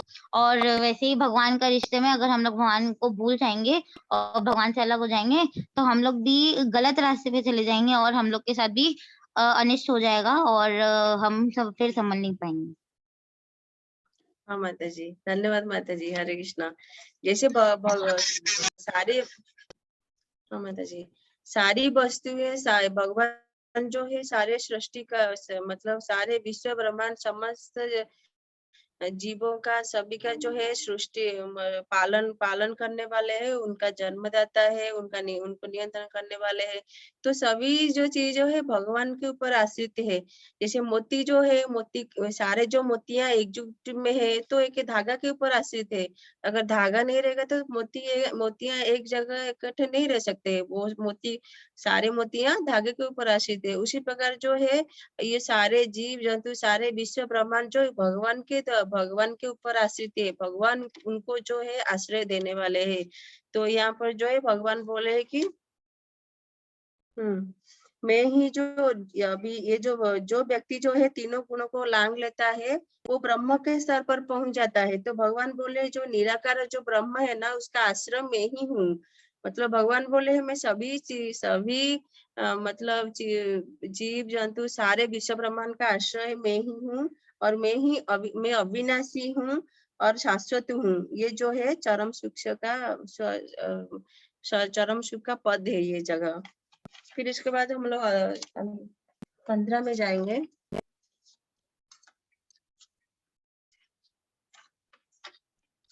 15 में जो है इसमें भगवान जो है पुरुषोत्तम योग के बारे में बताए कि भगवान यहाँ पे बोल रहे कि श्री भगवान वाच भगवान ने कहा जाता है कि शाश्वत अश्वत्थ वृक्ष है जिसकी जड़ें तो ऊपर की ओर है और शाखाएं नीचे की ओर है और उसके पत्तियां जो है वैदिक स्रोत है। जो इस वृक्ष को जानता है वह वेदों का ज्ञाता है। इसमें जैसे हम लोग उदाहरण देते ना, ये जो भौतिक जगत है ना, आध्यात्मिक जगत जो है अश्वत्थ वृक्ष जो है ना उसका मतलब मैंने अश्वत्थ वृक्ष। और जो नदी में अगर हम देखते हैं ना जो बनियन ट्री का जो है ना उसका जो छाया देखते हैं ना वो छाया जो है भौतिक प्रकृति है। ये वो बनियन ट्री जो दिखता है हमें वो जो है आध्यात्मिक की भगवान के आध्यात्मिक की जगत है। ऐसे हम लोग कल मतलब ऐसे उदाहरण स्वरूप बता रहे। और जो उसके जो नदी में जो हमें जो छाया दिखती है ना बनियन ट्री का और वो जो है ये भौतिक प्रकृति है, ये भौतिक जगत है। भौतिक जगत मतलब आध्यात्मिक जगत का जो है छाया जो है भौतिक जगत उसमें सेम सभी चीज रहता है। फिर भगवान जो बोले जो शाश्वत अश्वत्थ वृक्ष है ना, हम लोग पानी में दिखते तो कैसे दिखता माता जी कोई बताएंगे?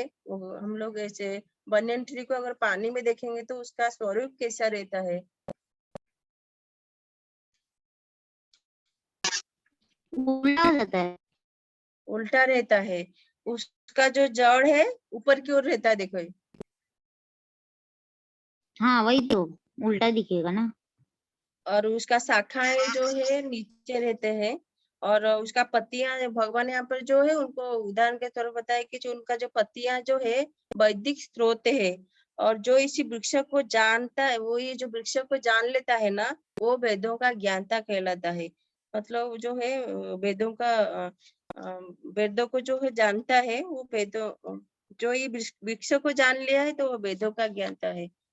फिर उसके बाद भगवान जो है इसमें माता जी हाँ माता जी ये एक बार एग्जाम्पल फिर से समझाइए ना वृक्ष वाला। हाँ माता जी आगे आएगा उसको अच्छे से माता जी बताना है तो आप समझ में आएगा आपको माता जी। हाँ ठीक है माता जी। हाँ अभी सेकंड में क्या बोले भगवान, इस वृक्ष की जो शाखाएं है ना उसका जो उसका शाखाएं जो है ऊपर तथा नीचे फैली हुई है। मतलब थोड़े ऊपर चले गए मतलब जो उसका जो उसका शाखा है मतलब उस शाखाएं जो है थोड़ा ऊपर चले गए थोड़ा ऊपर तथा नीचे फैली हुई है। और प्रकृति के जो तीनों गुणों द्वारा इसको घोषित किया गया है। मतलब प्रकृति के जो तीनों गुण है ना उनका शाखा प्रशाखा उसके बारे में उसको उदाहरण के तौर पर बताए। और उसका जो टहनिया जो है वो इंद्रिय विषय है। और इस वृक्ष की जड़ें नीचे की ओर और नीचे की ओर चला और भी जाता है और जो मानव समाज के सकम कर्म से बंधी हुई है। उसका जड़ जो है नीचे है। इस वृक्ष का जो जड़ है नीचे की ओर भी नीचे की ओर चला जाती है। तो उसको जो है जैसे हम ये मानव समाज में सभी व्यक्ति जो है सकम कर्म में बंधे हुए रहते हैं ना तो उसका जड़ वृक्ष का जड़ जो है वो ही ज्यादा मतलब दूर दूर नीचे वो फैलता रहता है ना, नीचे चलता रहता है उसका जड़ जो है। तो यहाँ पर जो भगवान जो है वो जड़ को जो है सकाम कर्मों के बारे में उसको बताया गया कि सकाम कर्मों के कारण जो है हम लोग बनते हुए जाते हैं, तो उसका जड़ जो है सकाम कर्मों के द्वारा, सकाम कर्मों के जो है उसके बारे में बताया कि समान बता है। तो यहाँ पर जो है यहाँ पर जो एक क्वेश्चन में पूछना चाहूंगी कि वेदों का हम लोग वेदों के बारे में बताए थे ना, वेदों का प्रयोजन क्या है?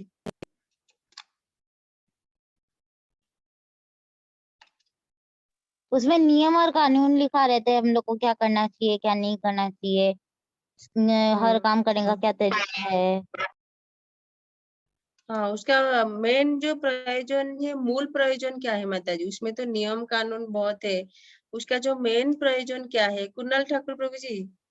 भगवान की भक्ति जी, भगवान की भक्ति। हाँ, भगवान कृष्ण को जानना और समझना उनको, और उनको प्रेम पूर्वक सेवा करना जो है वेदों का जो है मेन प्रयोजन। वेदों में तो बहुत सारी चीजों के बारे में बताया गया, कर्म कांड, ज्ञान कांड, सभी चीजों के बारे में बताया गया है। तो उसका मेन प्रयोजन क्या है? ज्ञान, सभी ज्ञानों के बारे में बताया गया है, और जो उसका प्रयोजन क्या है? प्रयोजन ये है कि हमें भगवान के साथ, भगवान को जानना है, भगवान कृष्ण को जानना है, और भगवान के उनको जानने के बाद उनका जो है प्रेम पूर्वक सेवा करना है, अपने संबंध को बढ़ाना है। ये जो वेदों का जो है प्रयोजन ये है। तो यहाँ पर जो है बताया गया कि भगवत गीता में इस भौतिक जगत के बंधन की तुलना जो है, भौतिक जगत की जो बंधन है ना, उसका तुलना ये banyan tree से की गई है। जो व्यक्ति सकाम कर्मों में लगा हुआ है, उसके लिए वृक्ष का कोई अंत नहीं है। मतलब जो सकाम कर्म, फल जो पाने के लिए जो व्यक्ति लगा हुआ है ना, उसको भगवान बोले कि उसके लिए वृक्ष का कोई अंत नहीं है, सकाम कर्म का फल जो कोई अंत नहीं रहता है। फिर उसके बाद भगवान बोले उसका जो है, उसका वह एक शाखा से दूसरे शाखा में और तीसरे शाखा से तीसरे शाखा में घूमता रहता है। मतलब ये जो कर्म का फल जो है ना, मतलब वो एक जगह मतलब बढ़ता जाता है उसका कर्म का फल, कभी कम नहीं होता है। फिर उसके बाद भगवान बोले कि इस जगत रूपी जो वृक्ष है, ये जो banyan ट्री को है ना, हम लोग ये भौतिक जगत के साथ तुलना किए गए है। तो ये भौतिक जगत रूपी जो वृक्ष है, उसका कोई अंत नहीं है। मतलब उसका जो और इस वृक्ष में जो व्यक्ति जो ये भौतिक जगत में आसक्त रहता है, ये भौतिक जगत में अगर कोई व्यक्ति आसक्त रहता है, उसका कोई मुक्ति का कोई समाधान नहीं है। जैसे हम लोग देख चुके हैं, अगर तमोगुण में जो व्यक्ति जो बहुत आसक्त रहता है, आलसी रहता है, रजोगुण में व्यक्ति आसक्ति रहती है, और तमोगुण में जो व्यक्ति बहुत आसक्त रहती है, तो उन लोग का कोई मुक्ति का समाधान नहीं, वो लोग उनका मुक्ति मिलेगा नहीं उनको। फिर वैदिक स्रोत, यहाँ पर जो है वैदिक स्रोत मतलब जो लोग जो है आत्मोन्नति के लिए जो तैयार है, तो वो जो है इस वृक्ष के पत्ते हैं। माता जी प्रभु समझ में आ रहा? माता जी कुणाल ठाकुर प्रभु समझ में आ रहा? हाँ माता जी। थैंक यू प्रभु जी। फिर उसके बाद भगवान बोले कि इस वृक्ष की जो जड़ें हैं, जो ऊपर ऊपर ऊपर की ओर बढ़ रहा है, उसका जड़ बढ़ती है, क्योंकि इस ब्रह्मांड के सर्व श्लोकों से प्रारंभ होती है। ब्रह्मांड जो है सर्व श्लोकों से प्रारंभ होती है, और जहाँ पर जो है ब्रह्मा जी स्थित रहते हैं। यदि कोई इस मोह रूपी अविनाशी वृक्ष को समझ लेता है, तो वह इससे बाहर निकल सकता है। अगर कोई ये वृक्ष को अच्छी तरह समझ लेता है, भौतिक जगत को जो है अच्छे तरह से समझ लेता है, तो वो जो है ये बाहर सकता है। यहाँ पर जो है मोह रूपी बताया गया है, भौतिक जगत को जो है ना मोह रूपी वृक्ष बताया गया है, वृक्ष के साथ तुलना किया गया है इसको। फिर उसके बाद भगवान बोले कि इससे बाहर हम लोग कैसे निकलेंगे, ये जो वृक्ष से हम लोग कैसे बाहर निकलेंगे, तो उसके बारे में भगवान बोले कि बाहर निकलने के लिए इस विधि को जानना बहुत आवश्यक है। जैसे पिछले अध्याय में बताया चुका है कि भवबंधन से निकलने का बहुत सारे विधियां भगवान बताए है। कि पहले भगवान क्या बोले, पहले वो भगवान बोले कि मतलब मेरे लिए मेरे अपने बुद्धि को मुझ में लगा, अगर बुद्धि नहीं लग रहा तो मतलब फिर ज्ञान ज्ञान ज्ञान ज्ञान ज्ञान योग, फिर ध्यान योग से जो है भक्ति मार्ग, भक्ति का विधि विधान, भक्ति का विधि विधान नहीं तो भगवान बोले मेरे लिए कर्म करो। मतलब भगवान जो एक एक चीज बता रहे, एक एक स्टेप्स बता रहे कैसे हम लोग आगे बढ़ेंगे।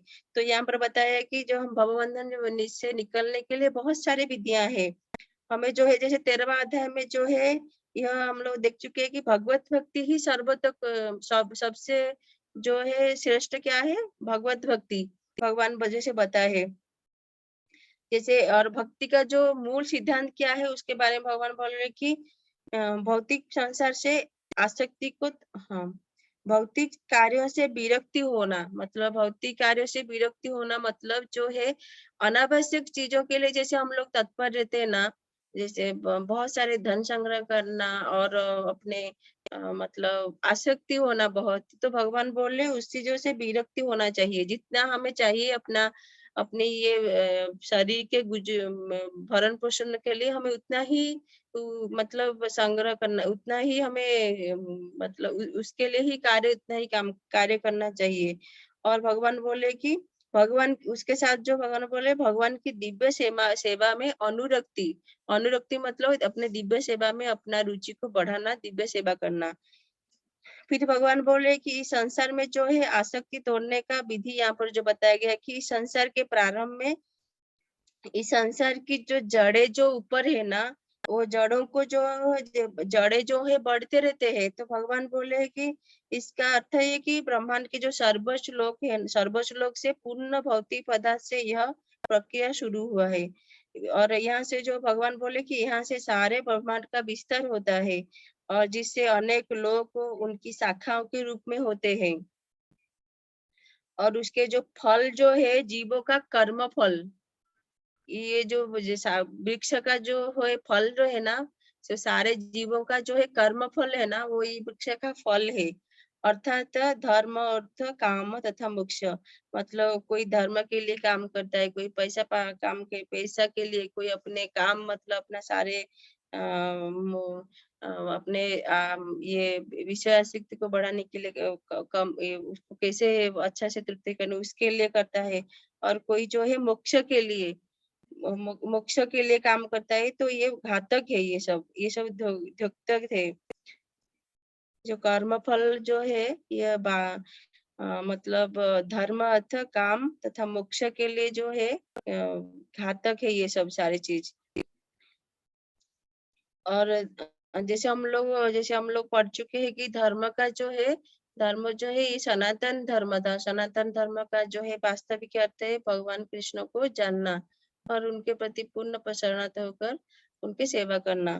फिर उसके बाद मतलब एक एक स्टेप से भगवान यहाँ पर बता रहे।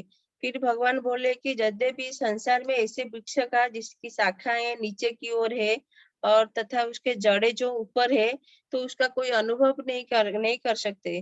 किंतु यहाँ पर जो है भगवान बोल रहे कि ऐसा जो वृक्ष जलाशय के निकट पाई जाती है, तो हम देख सकते हैं कि जो वो जलाशय के तट पर जो वृक्ष है उसका प्रतिबिंब जल के ऊपर पड़ता है। फिर उसका जो जड़े है जो ऊपर दिखते हैं और शाखाएं नीचे दिखती है, नीचे की ओर दिखती है। और दूसरे शब्दों में जो है भगवान बोल रहे कि इस जगत रूपी जो वृक्ष है, आध्यात्मिक जगत रूपी वृक्ष का वास्तविक वृक्ष का प्रतिबिंब है। मतलब आध्यात्मिक जगत के जो वृक्ष है ना, उसका छाया जो है ये भौतिक जगत का जो वृक्ष देख रहे हैं हम लोग, नदी में जो पानी में दिख रहे ना, वो उसका छाया है। मतलब उसका वो सही नहीं है, मतलब वो है ही नहीं उसका छाया। किसी का छाया को हम लोग पकड़ सकते हैं क्या? उसका कुछ नहीं कर सकते, है ना। तो ये भौतिक प्रकृति की जो है कि छाया के से है। मतलब मेन जो है भगवान जो है भौतिक, ये आध्यात्मिक जगत जो मेन है, ये भौतिक जगत जो है आध्यात्मिक जगत का छाया है।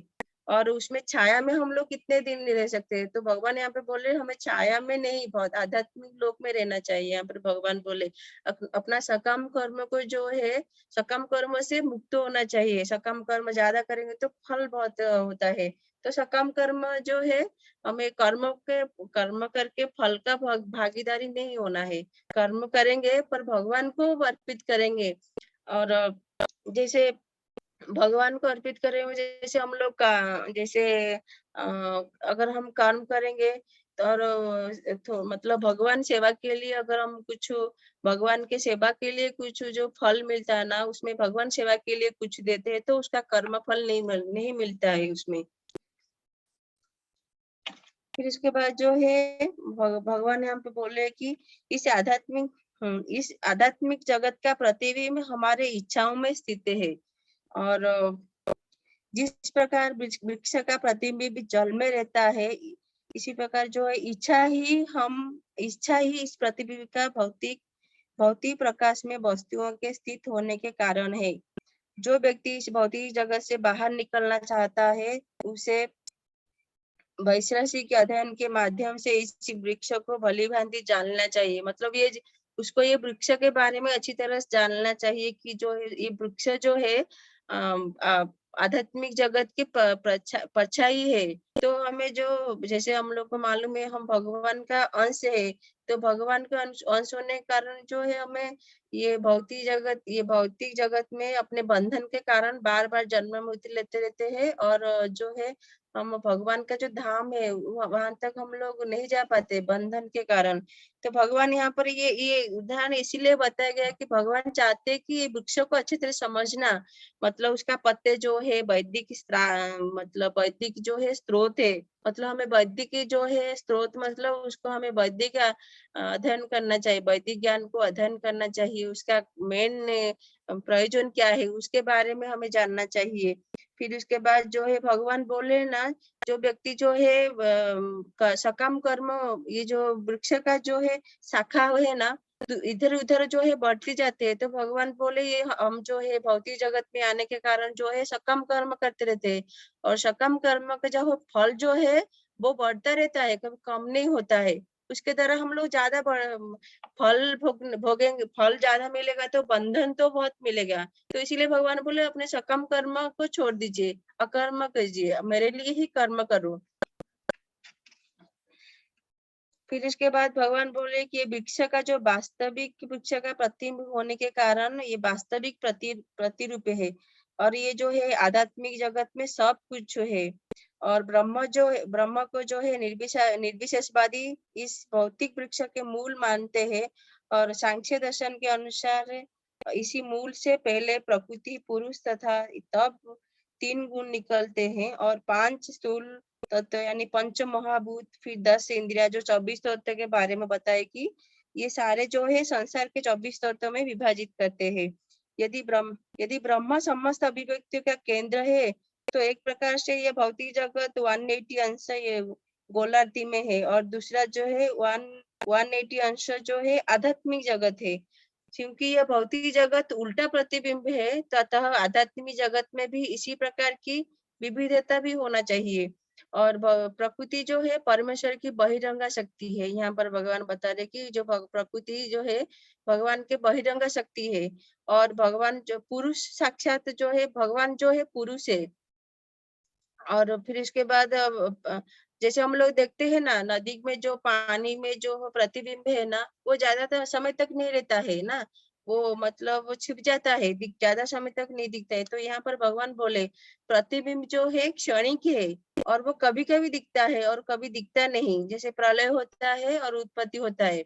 और उसके बाद बोले कि यहाँ जो परंतु वह स्रोत जहाँ से यह प्रतिबिंब दिखता है वो शाश्वत है। यहाँ पर भगवान जो है आध्यात्मिक लोक के बारे में बताया कि आध्यात्मिक लोग जो है शाश्वत है, मतलब वो ऐसे ही रहते हैं, उनका कोई मतलब चेंजेस नहीं है। पर ये भौतिक जगत जो है चेंजेस होता रहता है। जैसे वो पानी में जो छाया दिखता है ना, वो कभी दिखता है कभी नहीं दिखता है। तो ये भौतिक जगत का वो छाया जो है मतलब वो बदलता रहता है। ये भौतिक शरीर में ये भौतिक जगत जो है उत्पत्ति होता है, विनाश होता है, ये ऐसे होता है। फिर उसके बाद जो है भगवान बोले कि हमें जो है वेदों का जो वास्तविक उद्देश्य को वो जो उद्देश्य जो है भगवान ने स्वयं ये वेदों को प्रकट किए थे। और वेदों का जो है भगवान बोले कि इस जो प्रतिबिंब जो वृक्ष है उसके काट कर जो है व्यक्ति को आध्यात्मिक जगत में यानी वास्तविक वृक्ष को प्राप्त करना चाहिए, वास्तविक वृक्ष को प्राप्त करना चाहिए उसे। फिर उसके बाद लोग आज देर से शुरू करने, तो 45 तक कर सकते हैं ना माता जी? हाँ माता जी। थोड़ा देर से शुरू हुआ, मेरी एक्चुअली गलती है, मेरा नेट प्रॉब्लम हो रहा था। हम लोग 7:20 को शुरू करें, है ना? माता जी उसमें गलती किसी की नहीं है, आपकी भी गलती नहीं है, नेटवर्क के ऊपर किसका कंट्रोल रह सकता है। धन्यवाद प्रभु जी। फिर इसके बाद जो भगवान और अच्छे से समझा रहे कि सेकंड श्लोका में इस वृक्ष की जो शाखाएं हैं जो है जो सभी जगह जो है फैल चुका है, नीचे फैल चुका है। जैसे यहाँ पर जो है मतलब सारे जो विभिन्न जो 84 लाख से जो योनिया है ना, मतलब कीड़े मकोड़े, उसके बारे में आया है कि जो ये शाखाएं जो नीचे की ओर जो चला जा रहा है ना, वो जो है नीचे जो जन्म है ना, एक मनुष्य जन्म जो है सर्वश्रेष्ठ है। उसके बाद एक एक जन्म के बारे में यहाँ पे योनियों के बारे में बताया गया है। पशु योनि, पहले पशु योनि, फिर उसके पहले जो है मनुष्य योनि, फिर पशु, फिर घोड़े, गाय, कुत्ते, बिल्लियां, मतलब एक एक करके जो है शाखा जो है नीचे की ओर चला गया है। तो उसके बारे में भगवान बोले कि ये जो है फैल चुका है नीचे की ओर, ये जो योनिया है ना, तो नीचे की ओर फैल चुका है। और उसमें जो पहले जो कौन है, पहले जो है मनुष्य है जो सर्वश्रेष्ठ योनि है, उसको बताया गया है। और उसके नीचे पशु है, घोड़े हैं, मतलब अलग अलग तरह के योनिया नीचे की ओर है। फिर भगवान बोले कि जो ये सभी वृक्ष की शाखाओं के निचले भाग में स्थित है, निचले, हाँ, अश्वत्थ वृक्ष के बारे में बता रहे कि जो है ये जो अश्वत्थ वृक्ष की यहाँ और भी व्याख्या की गई कि इसकी शाखाएं जो है चतुर्दिक, मतलब सभी जगह फैल चुका है। और निचले भाग में जो है जीवों की विभिन्न योनियां है, मनुष्य, पशु, घोड़े, गाय, कुत्ते, बिल्लियां तथा कुत्ते आदि बिल्लियां हैं। ये सभी जो है वृक्ष की शाखाओं के निचले भाग में स्थित है। वृक्ष का जो नीचे का भाग है ना, उसमें ये सब है, ये सब स्थित रहते हैं। लेकिन सबसे ऊपरी भाग में जो है जीवों की उच्च योनियां, मतलब जीवों की उच्च योनियां मतलब मनुष्य पहले, उसके बाद जो है पशु है, फिर घोड़े, गाय, सब जो है से एक एक स्टेप में है। सबसे ऊपर जो है मनुष्य है।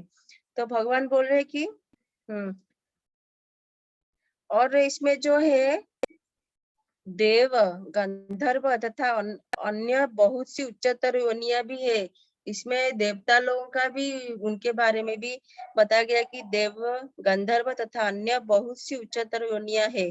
जिस प्रकार सामान्य वृक्ष का पोषण जल से होता है, उसी प्रकार यह वृक्ष प्रकृति के तीनों गुणों द्वारा पोषित है।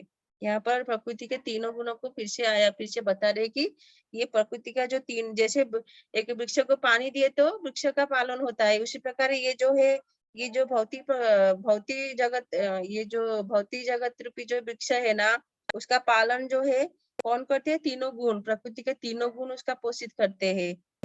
फिर उसके बाद जो है कभी भगवान बोले कि कभी कभी हम देखते हैं कि जलाभाव से कोई कोई भूखंड वीरान हो जाता है, तो कोई खंड ले रहता है, मतलब उसका स्थिति अलग अलग रहता है। इस प्रकार ये जो प्रकृति है, प्रकृति के जो विशेष गुण है ना, वो भी अलग अलग रूप से अलग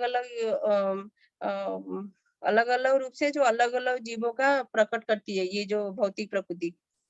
फिर उसके बाद जो है वृक्ष की टहनिया के बारे में बताया गया कि जो वृक्ष की टहनिया जो है इंद्रिय विषय है, ये जो मेन है।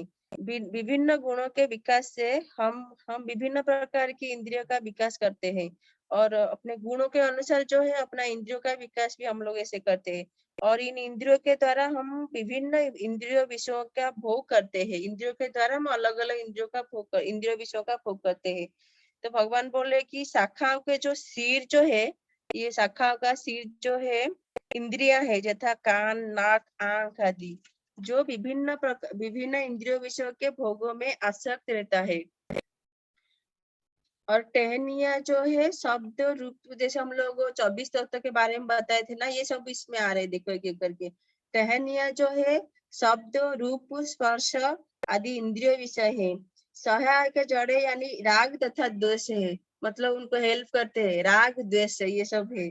और जो विभिन्न प्रकार के जो कष्ट तथा इंद्रियों भोग के जो विभिन्न रूप है, ये सब। फिर उसके बाद भगवान बोले कि धर्म अधर्म की जो प्रवृत्तियां है इनके जो है गौण जड़ मतलब अलग अलग जड़ भी है, उसको गौण जड़ से उत्पन्न हुई मानी जाती है, अलग जड़ से ये जो मानी जाती है धर्म और तथा अधर्म। फिर चारों ये जो है चारों दिशा में फैल जाती है। वास्तविक जड़ तो ब्रह्मलोक में है भगवान बोले, किंतु अन्य जड़े जो है मर्त्यलोक में है। जब मनुष्य उच्च लोकों में पुण्य कर्मों का फल भोग चुकता है तो वह इस धरा पर उभरता है और उन्नति के लिए सकाम कर्म का नवीनकरण करता है। यह मनुष्य लोक का जो है कर्म क्षेत्र माना जाता है। फिर इसके बाद जो है थर्ड फोर्थ में बताया गया कि भगवान बोले कि जो ये इस जो वृक्ष का जो वास्तविक स्वरूप जो है इस जगत में नहीं कर सकते। इसका जो वास्तविक स्वरूप जो है आध्यात्मिक लोक आध्यात्मिक जगत है, तो उसका स्वरूप हम लोग वास्तविक स्वरूप का अनुभव नहीं कर सकते हैं। अगर कोई भी नहीं समझ सकता, कोई भी ये इसके स्वरूप को समझ नहीं सकते कि इसका आदि कहाँ है, इसका अंत क्या है या इसका आधार कहाँ है। लेकिन मनुष्य को चाहिए कि इस दृढ़ मूल वाले वृक्ष को विरक्ति के शस्त्र से काट दे। मतलब ये जो भौतिक प्रकृति में हम लोग आसक्ति होने के कारण सकाम कर्म में लगे हुए हैं, तो भगवान यहाँ पर बोले कि हमें भौतिक विषय आसक्ति से विरक्ति होना चाहिए, उस शस्त्र से ये वृक्ष को काटना चाहिए, यहाँ पर भगवान बोले। फिर फिर भगवान बोले कि उसके पश्चात जो है ना उसको जो है ऐसे स्थान की खोज करना चाहिए जहाँ जो जाकर लौटना ना पड़े। मतलब उसको सही स्थान की खोज करना चाहिए, जैसे वो बार बार यहाँ पे ना आए। फिर उसके भगवान बोले कि जहाँ उसे जो है भगवान जो भगवान की शरण ग्रहण कर लिया है, जिससे जो है मतलब जो भगवान जो है अनादिकाल से प्रत्येक वस्तु का सूत्रपात और विस्तार है भगवान से। तो अगर कोई भगवान के शरण ग्रहण कर लिया है तो विरक्ति होके ये शस्त्र को काट लेता है और भगवान के शरण ग्रहण करता है। तभी जो है इससे जो है उसको मतलब ये जो वृक्ष के बारे में उसको अच्छी तरह समझ में आ जाता है। मतलब ये उसको आध्यात्मिक लोगों को प्राप्त होता है। अगर कोई ये भौतिक जगत रूपी जो है अश्वत्थ वृक्षों के बारे में जानता है, उसको विरक्ति के अस्त्र से काट लेता है और पूर्णतया भगवान के शरण में वो ग्रहण कर सकता है और उनको प्राप्त कर सकता है। फिर उसके बाद जो है हम यहाँ पे बताया गया है कि भगवान को जो प्राप्त कौन कर सकते उसके बारे में बताया गया कि जो झूठी तप प्रतिष्ठा मोह तथा कुसंगति से मुक्त है तथा जो शाश्वत तत्व को समझते हैं, जिन्होंने सारे भौतिक कर्म को नष्ट कर चुका है, जो सुख तथा दुख से द्वंद्व से मुक्त है और जो मोह रहित होकर परम पुरुष के शरणागत होना जानते हैं, वह उस शाश्वत राज्य को प्राप्त करते हैं। मतलब शाश्वत राज्य है, शाश्वत राज्य को क्या है, भगवान का राज्य को वो प्राप्त करता है ऐसा व्यक्ति। फिर उसके बाद जो है भगवान के धाम के बारे में बताते हैं। ये जो है मेन श्लोका है, श्लोक नंबर 6 है। भगवान बोले कि ये श्लोका पढ़ूंगी मैं। न तद्भास्यते सूर्य न शशांक न पावकः यद् गता न निवर्तन्ते तद्धाम परमम् मम। यहाँ पर भगवान क्या बोले कि मेरा जो धाम है ना, ये जो मेरा परम धाम, न तो उसमें सूर्य या चंद्रमा के द्वारा प्रकाशित होता है और न अग्नि के द्वारा या बिजली से, न जो लोग वहां पहुंच जाते हैं वे इस भौतिक जगत में फिर से लौटकर नहीं आते। अगर कोई भगवत धाम चला जाता है तो उसको वापस ये जन्म मृत्यु चक्र में फंस नहीं सकता, वो वापस नहीं आता है। यहाँ पर जो है भगवान बोल रहे कि ये जो मेरा धाम है ना, परम धाम ना, उसमें सूर्य या चंद्र की रोशनी की जरूरत नहीं है। जैसे हम लोग पढ़ चुके हैं, भगवान के शरीर से जो दिव्य क्रांति है ना, भगवान के शरीर से दिव्य क्रांति निकलता है, तो उसमें सूर्य चंद्रमा की रोशनी उनके आगे कुछ भी नहीं है। उनको ना बिजली की ना अग्नि की जरूरत है, क्योंकि स्वयं अग्नि है उनके मुख से निकल रहा है। जैसे हम लोग विराट रूप में देखे थे, स्वयं अग्नि है ना उनके मुख से निकल रहा है। इतना तेज होने के कारण और उनके मुख से जो है अग्नि निकल रहा है और उसी मतलब एक मतलब सारे जीव उनके अंदर चले जा रहे, कोई बाहर उत्पत्ति हो रहा, विनाश हो रहा। गोलोक धाम प्रभु जी, गोलोक धाम वैकुंठ के ऊपर जो है गोलोक धाम प्रभु जी, वो सबसे भगवान का धाम है प्रभु जी। उधर कोई भी मतलब एक एक स्तर है प्रभु जी, भगवान का एक एक स्तर, मतलब धाम का अलग अलग स्तर है, ब्रह्मा है, फिर एक एक स्तर है। सबसे जो है उच्च स्तर है, उच्च जो है गोलोक धाम, भगवान स्वयं वहां पर विराजमान रहते हैं। तो या जैसे हम लोग ये भौतिक जगत में हम लोग रहते हैं ना, तो हमें जो करंट बिल का मतलब भरना पड़ता है, पानी का बिल भरना पड़ता है, सब बिलों का मतलब सभी चीजों का बिल भरते हैं, घर का भी किराया देते हैं। तो भगवान यहाँ पर क्या बोले, मेरे धाम में ये सब चीजों की जरूरत नहीं है। मेरे धाम में मेरे मेरे भगवान के जो है दिव्य क्रांति से वो धाम जो है वो जो प्रकाशमान है। और भगवान यहाँ पर क्या बोलना चाह रहे कि मेरे धाम में ये सब चीजों की जरूरत नहीं है। और जो कोई मेरे धाम में आ जाता है ना, उसको ये भौतिक जगत के जो झंझट है उसमें उसको कोई लेना देना नहीं है, उसको वो उधर शांति में रहता है। तो भगवान यहाँ पर हमें बुला रहे, यहाँ पर डायरेक्टली इनडायरेक्टली बोल रहे कि मेरे धाम में आओ, यहाँ पर ना सुख ना दुख है, वहाँ पे सुख ही सुख है, शांति है। और ना यहाँ ये भौतिक जगत में इतना जो सारे जो कष्ट है, उधर कुछ भी नहीं है, कष्ट है ही नहीं। तो भगवान बोले यहाँ पर। फिर उसके बाद जो है 7th जो है, ये भी इम्पोर्टेंट श्लोक है। इस बद्ध जगत में सारे जीव जो है मेरे शाश्वत अंश है। भगवान बोले ये जो सारे जीव है ना, मेरे शाश्वत अंश है, मेरे ही अंश है। पर जो है हम जो है भगवान के अपने बंधन के कारण जो है भगवान को भूल चुके हैं और अपने इंद्रियों के बस में हो चुके हैं। हमारा मन जो है सबसे ज्यादा, इंद्रियों में से मन जो है सबसे भयंकर है, वो शत्रु है, मित्र है। मतलब अपने इंद्रियों के कारण एक्चुअली हम लोग ये भौतिक जगत में फंसे हुए हैं। मतलब हमें आसक्ति बहुत बढ़ती है, मन बहुत जो है लालच करता है, सारे चीजों में बहुत आसक्ति दिखाता है। और इंद्रियों को जब हम अपने बस में करेंगे तभी हम जो है भौतिक जगत से जो है उबर सकते हैं, भगवान का धाम को जा सकते हैं। फिर भगवान बोले कि जो इस संसार में जीव अपनी देहात्म बुद्धि के कारण, देहात्म बुद्धि मतलब जो है अपने आप को जो शरीर मानता है और अपने शरीर की जो है उसका जो है साथ में जो लोग है उन लोगों को अपना सगी मानता है और भगवान से वो अलग सोचता है खुद को, तो उसको देहात्म बुद्धि बताया गया है। अपना बुद्धि को जो है खुद के शरीर के ऊपर रखता है। फिर इसको भगवान बोले कि इस संसार में जो अपनी देहात्म बुद्धि के कारण एक शरीर से दूसरे में और उसी तरह से वो जो है जन्म लेता रहता है, जिस तरह हाँ एक शरीर से वो दूसरे शरीर उसी तरह चला जाता है। जिस प्रकार जो है जो एक फूल का सुगंध है ना, फूल का सुगंध को वायु जो है दूर ले चला जाता है, वायु के द्वारा जो फूल का सुगंध इधर उधर चला जाता है। उसी प्रकार जो है ये जो हमारा शरीर जो है, ये शरीर जो है एक अगर शरीर के त्याग देता है तो वो दूसरे शरीर को ग्रहण कर लेता है। जिस प्रकार फूल का सुगंध एक जगह से दूसरे जगह चला जाता है, फूल का सुगंध, उसी प्रकार ये जब आत्मा जो है ना एक शरीर से दूसरा शरीर को चला जाए, एक शरीर त्याग देता है तो उसको दूसरा शरीर मिल जाता है, दूसरे शरीर को वो धारण कर लेता है।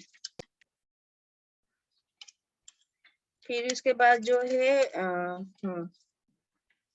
भगवान जो है 12 से 15 तक जो है भगवान बोले कि भगवान जो है बोले कि मैं सभी स्थिति में जो है मैं सबका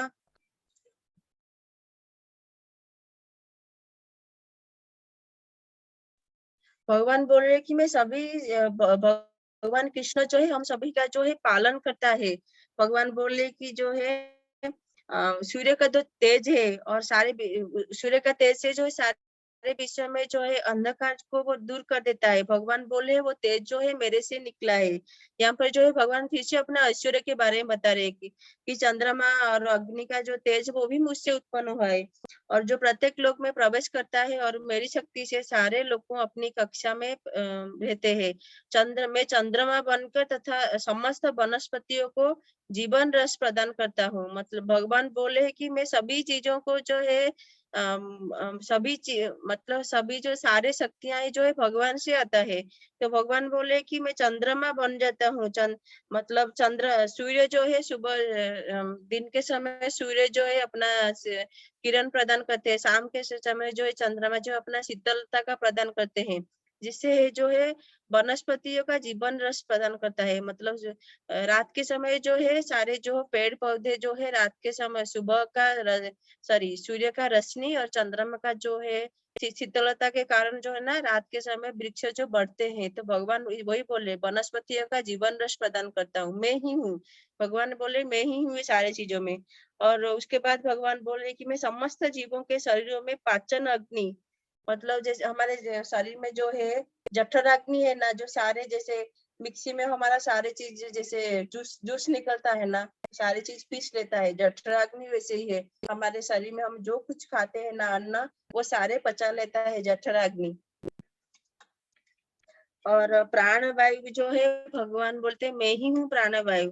फिर उसके बाद भगवान बोले मैं प्रत्येक जीव में हृदय में सबके हृदय में आसीन हूँ, मतलब सबके जीव के हृदय में मैं ही हूँ। और मैं मुझे से ही स्मृति और ज्ञान विस्मृति भी भगवान बोले मेरे से भी विस्मृत हो जाता है, मैं ही भुला देता हूँ। विस्मृति मतलब हम लोग मतलब भूल जाते हैं सब, जो भगवान बोले मैं ही हूँ। फिर बोले मैं वेदों का जो है वेदों के द्वारा जानने योग्य मैं ही हूँ। और मैं ही वेदों का संकलन करता तथा समग्र वेदों को जानने वाला मैं ही हूँ।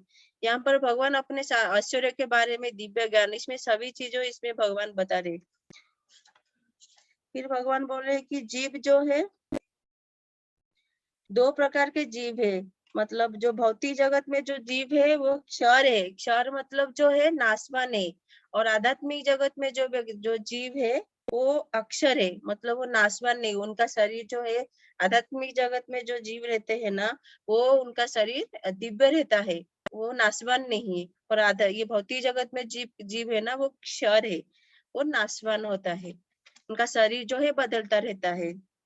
फिर इसके बाद भगवान बोले कि इन दोनों के अतिरिक्त एक परम पुरुष में परमात्मा भी है। भगवान बोले जो साक्षात अविनाशी भगवान है और जो तीनों लोकों में प्रवेश करके उसका पालन कर रहा है। फिर इसके बाद भगवान बोले कि मैं क्षर और अक्षर दोनों के परे हूँ, और मैं क्योंकि मैं सर्वश्रेष्ठ हूँ अतः मैं इस जगत में तथा वेदों में परम पुरुष के रूप में विख्यात हूँ। यहाँ पर भगवान बोले कि मैं इन सबों का मतलब उत्पत्ति के कारण मैं ही हूँ, पर मैं इन सबों से श्रेष्ठ हूँ। और ये जो वेदों का जो है परम पुरुष में जो बताया कौन है, वो है भगवान। भगवान बोले वेदों में जो परम पुरुष मैं उसके रूप में, मैं उनके वो मैं विख्यात हूँ, वेदों में परम पुरुष के रूप में मैं विख्यात हूँ। फिर भगवान 90 में बता रहे कि जो कोई भी मुझे संशय रहित होकर पुरुषोत्तम भगवान के रूप में जानता है वह सब कुछ जानने वाला है। अतएव हे भरत पुत्र, वह व्यक्ति मेरी पूर्ण भक्ति में रत होता है। भगवान बोले कि अगर कोई संशय रहित बिना डाउट के उसके मन में कुछ मतलब जो है अच्छी तरह से जान लेता है भगवान को, मुझे भगवान के रूप में, परम पुरुषोत्तम भगवान के रूप में जो मुझे जान लेता है वो सब कुछ, और जो जानने वाला है भगवान जो है सब कुछ जानने वाले है, तो भगवान बोले वो मेरी पूर्ण भक्ति में रत हो जाता है। फिर लास्ट श्लोक ये जो है भगवान बोल रहे हैं यह वैदिक शास्त्रों का सर्वाधिक गुप्त अंश है जिसे मैंने अब प्रकट किया। जो इसे कोई जानता है, समझता है, वो बुद्धिमान हो जाएगा और उसके प्रयास भी पूर्ण हो जाएंगे।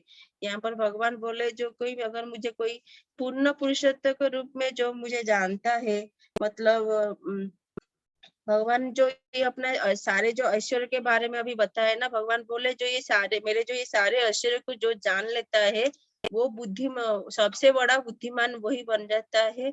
और उसका जो प्रयास है, मतलब वो प्रयास करता है भगवान को जानने के लिए, उनके साथ अपने संबंध को बढ़ाने के लिए, उसका जो प्रयास है ना वो पूर्ण हो जाता है, उसका लक्ष्य जो है पूर्ण हो जाता है। यहाँ पर भगवान बता रहे। धन्यवाद। आज बहुत देर हो गई, बहुत बहुत धन्यवाद। आप लोग बैठे हैं, मैं सुनने के लिए इतने देर तक बैठे हैं। अब माता जी, प्रभु जी समझ में आया माता जी, या फिर मैं और अच्छी तरह से थोड़ा कल और थोड़ा और अच्छे से डिस्कशन कर लेंगे आप लोग। हाँ माता जी, वो एक तो पेड़ वाला आपने बोला था ना, वो वाला भी एक बार मेरे को समझना है। हाँ ठीक है माता जी, हम लोग कल थोड़ा कैसे भी चर्चा करेंगे ना। प्रीति माता जी, कुणाल ठाकुर प्रभु जी समझ में आया प्रभु जी? माता जी हाँ माता जी। हाँ माता जी समझ में आया, पर थोड़ा सा वो हट रहा था बार बार, तो मतलब ध्यान मेरा भी ध्यान हट रहा था, कुछ ना कुछ हो रहा था, तो थोड़ा बहुत रह गया, तो मैं कल समझ और अच्छे से समझ लूंगी। और ऐश्वर्या माता जी और धन्यवाद माता जी, ऐश्वर्या माता जी और कुणाल ठाकुर प्रभु जी और आज ईशान प्रभु जी नहीं आए और पार्वती माता जी भी। तो माता जी प्रभु जी कल आप दोनों का कल एक दिन आप करेंगे, तो मतलब आपको क्या समझ में आ रहा है उसके बारे में बता सकते हैं। जैसे आज कल दिशा माता जी बताए थे और आज अपना प्रीति माता जी बताए, तो आप लोग कोई कल बताना चाहेंगे, बस क्या समझ में आया तो आप लोग बता सकते हैं। कोई ऐश्वर्या माता जी नहीं तो कुणाल ठाकुर प्रभु जी या फिर ठीक अपना है ईशान माता प्रभु जी आएंगे तो। हाँ माता जी। हाँ माता, हाँ प्रभु जी धन्यवाद। हम लोग तो 2 बार हरे कृष्ण महामंत्र करेंगे, फिर एंड करेंगे। हरे कृष्णा कृष्णा कृष्णा हरे हरे, हरे हरे राम राम राम राम राम हरे हरे, हरे हरे कृष्ण कृष्णा हरे कृष्णा कृष्ण कृष्णा कृष्ण हरे हरे हरे, हरे, हरे हरे राम राम राम राम हरे हरे। हरे छोटे श्री कृष्ण की जय, श्री प्रभुपाद की जय। धन्यवाद प्रभु जी, धन्यवाद माता जी। हरे कृष्णा, दंडवत धन्यवाद प्रणाम। माता जी। हरे हरे कृष्णा। कृष्ण।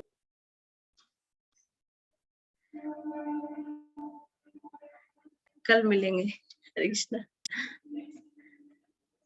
माता जी। धन्यवाद ठीक है माता माता जी। जी। वांछा कल्पतरु माता जी, वांछा कल्पतरुभ्यश्च कृपा सिन्धुभ्येव च पतितानां पावनेभ्यो वैष्णवेभ्यो नमो नमः। अनंत कोटि वैष्णव भक्तवृंद की जय, श्रील प्रभुपाद की जय। जैसे हम लोग शुरुआत करते हैं ना, ये सब इन लोगों को सब लोग के प्रति प्रार्थना करके, वैसे ही अंत में भी ऐसे बोलना चाहिए, उनका कृपा के लिए ये भी हमें प्रार्थना करना चाहिए। ठीक है, हरे कृष्णा, दंडवत प्रणाम। हरे धन्यवाद कृष्ण माता विजयलक्ष्मी जी। माता जी। हरे कृष्णा, हरे कृष्णा, हरे कृष्ण माता जी, दंडवत प्रणाम। हरे कृष्णा, हरे दंडवत कृष्णा प्रणाम। माता जी। धन्यवाद हरे प्रणाम। कृष्णा, दंडवत कैसे हो प्रणाम। माता जी? हाँ माता जी अभी ठीक हूँ। थोड़ा कम हुआ है माता जी अभी, कम है? अभी थोड़ा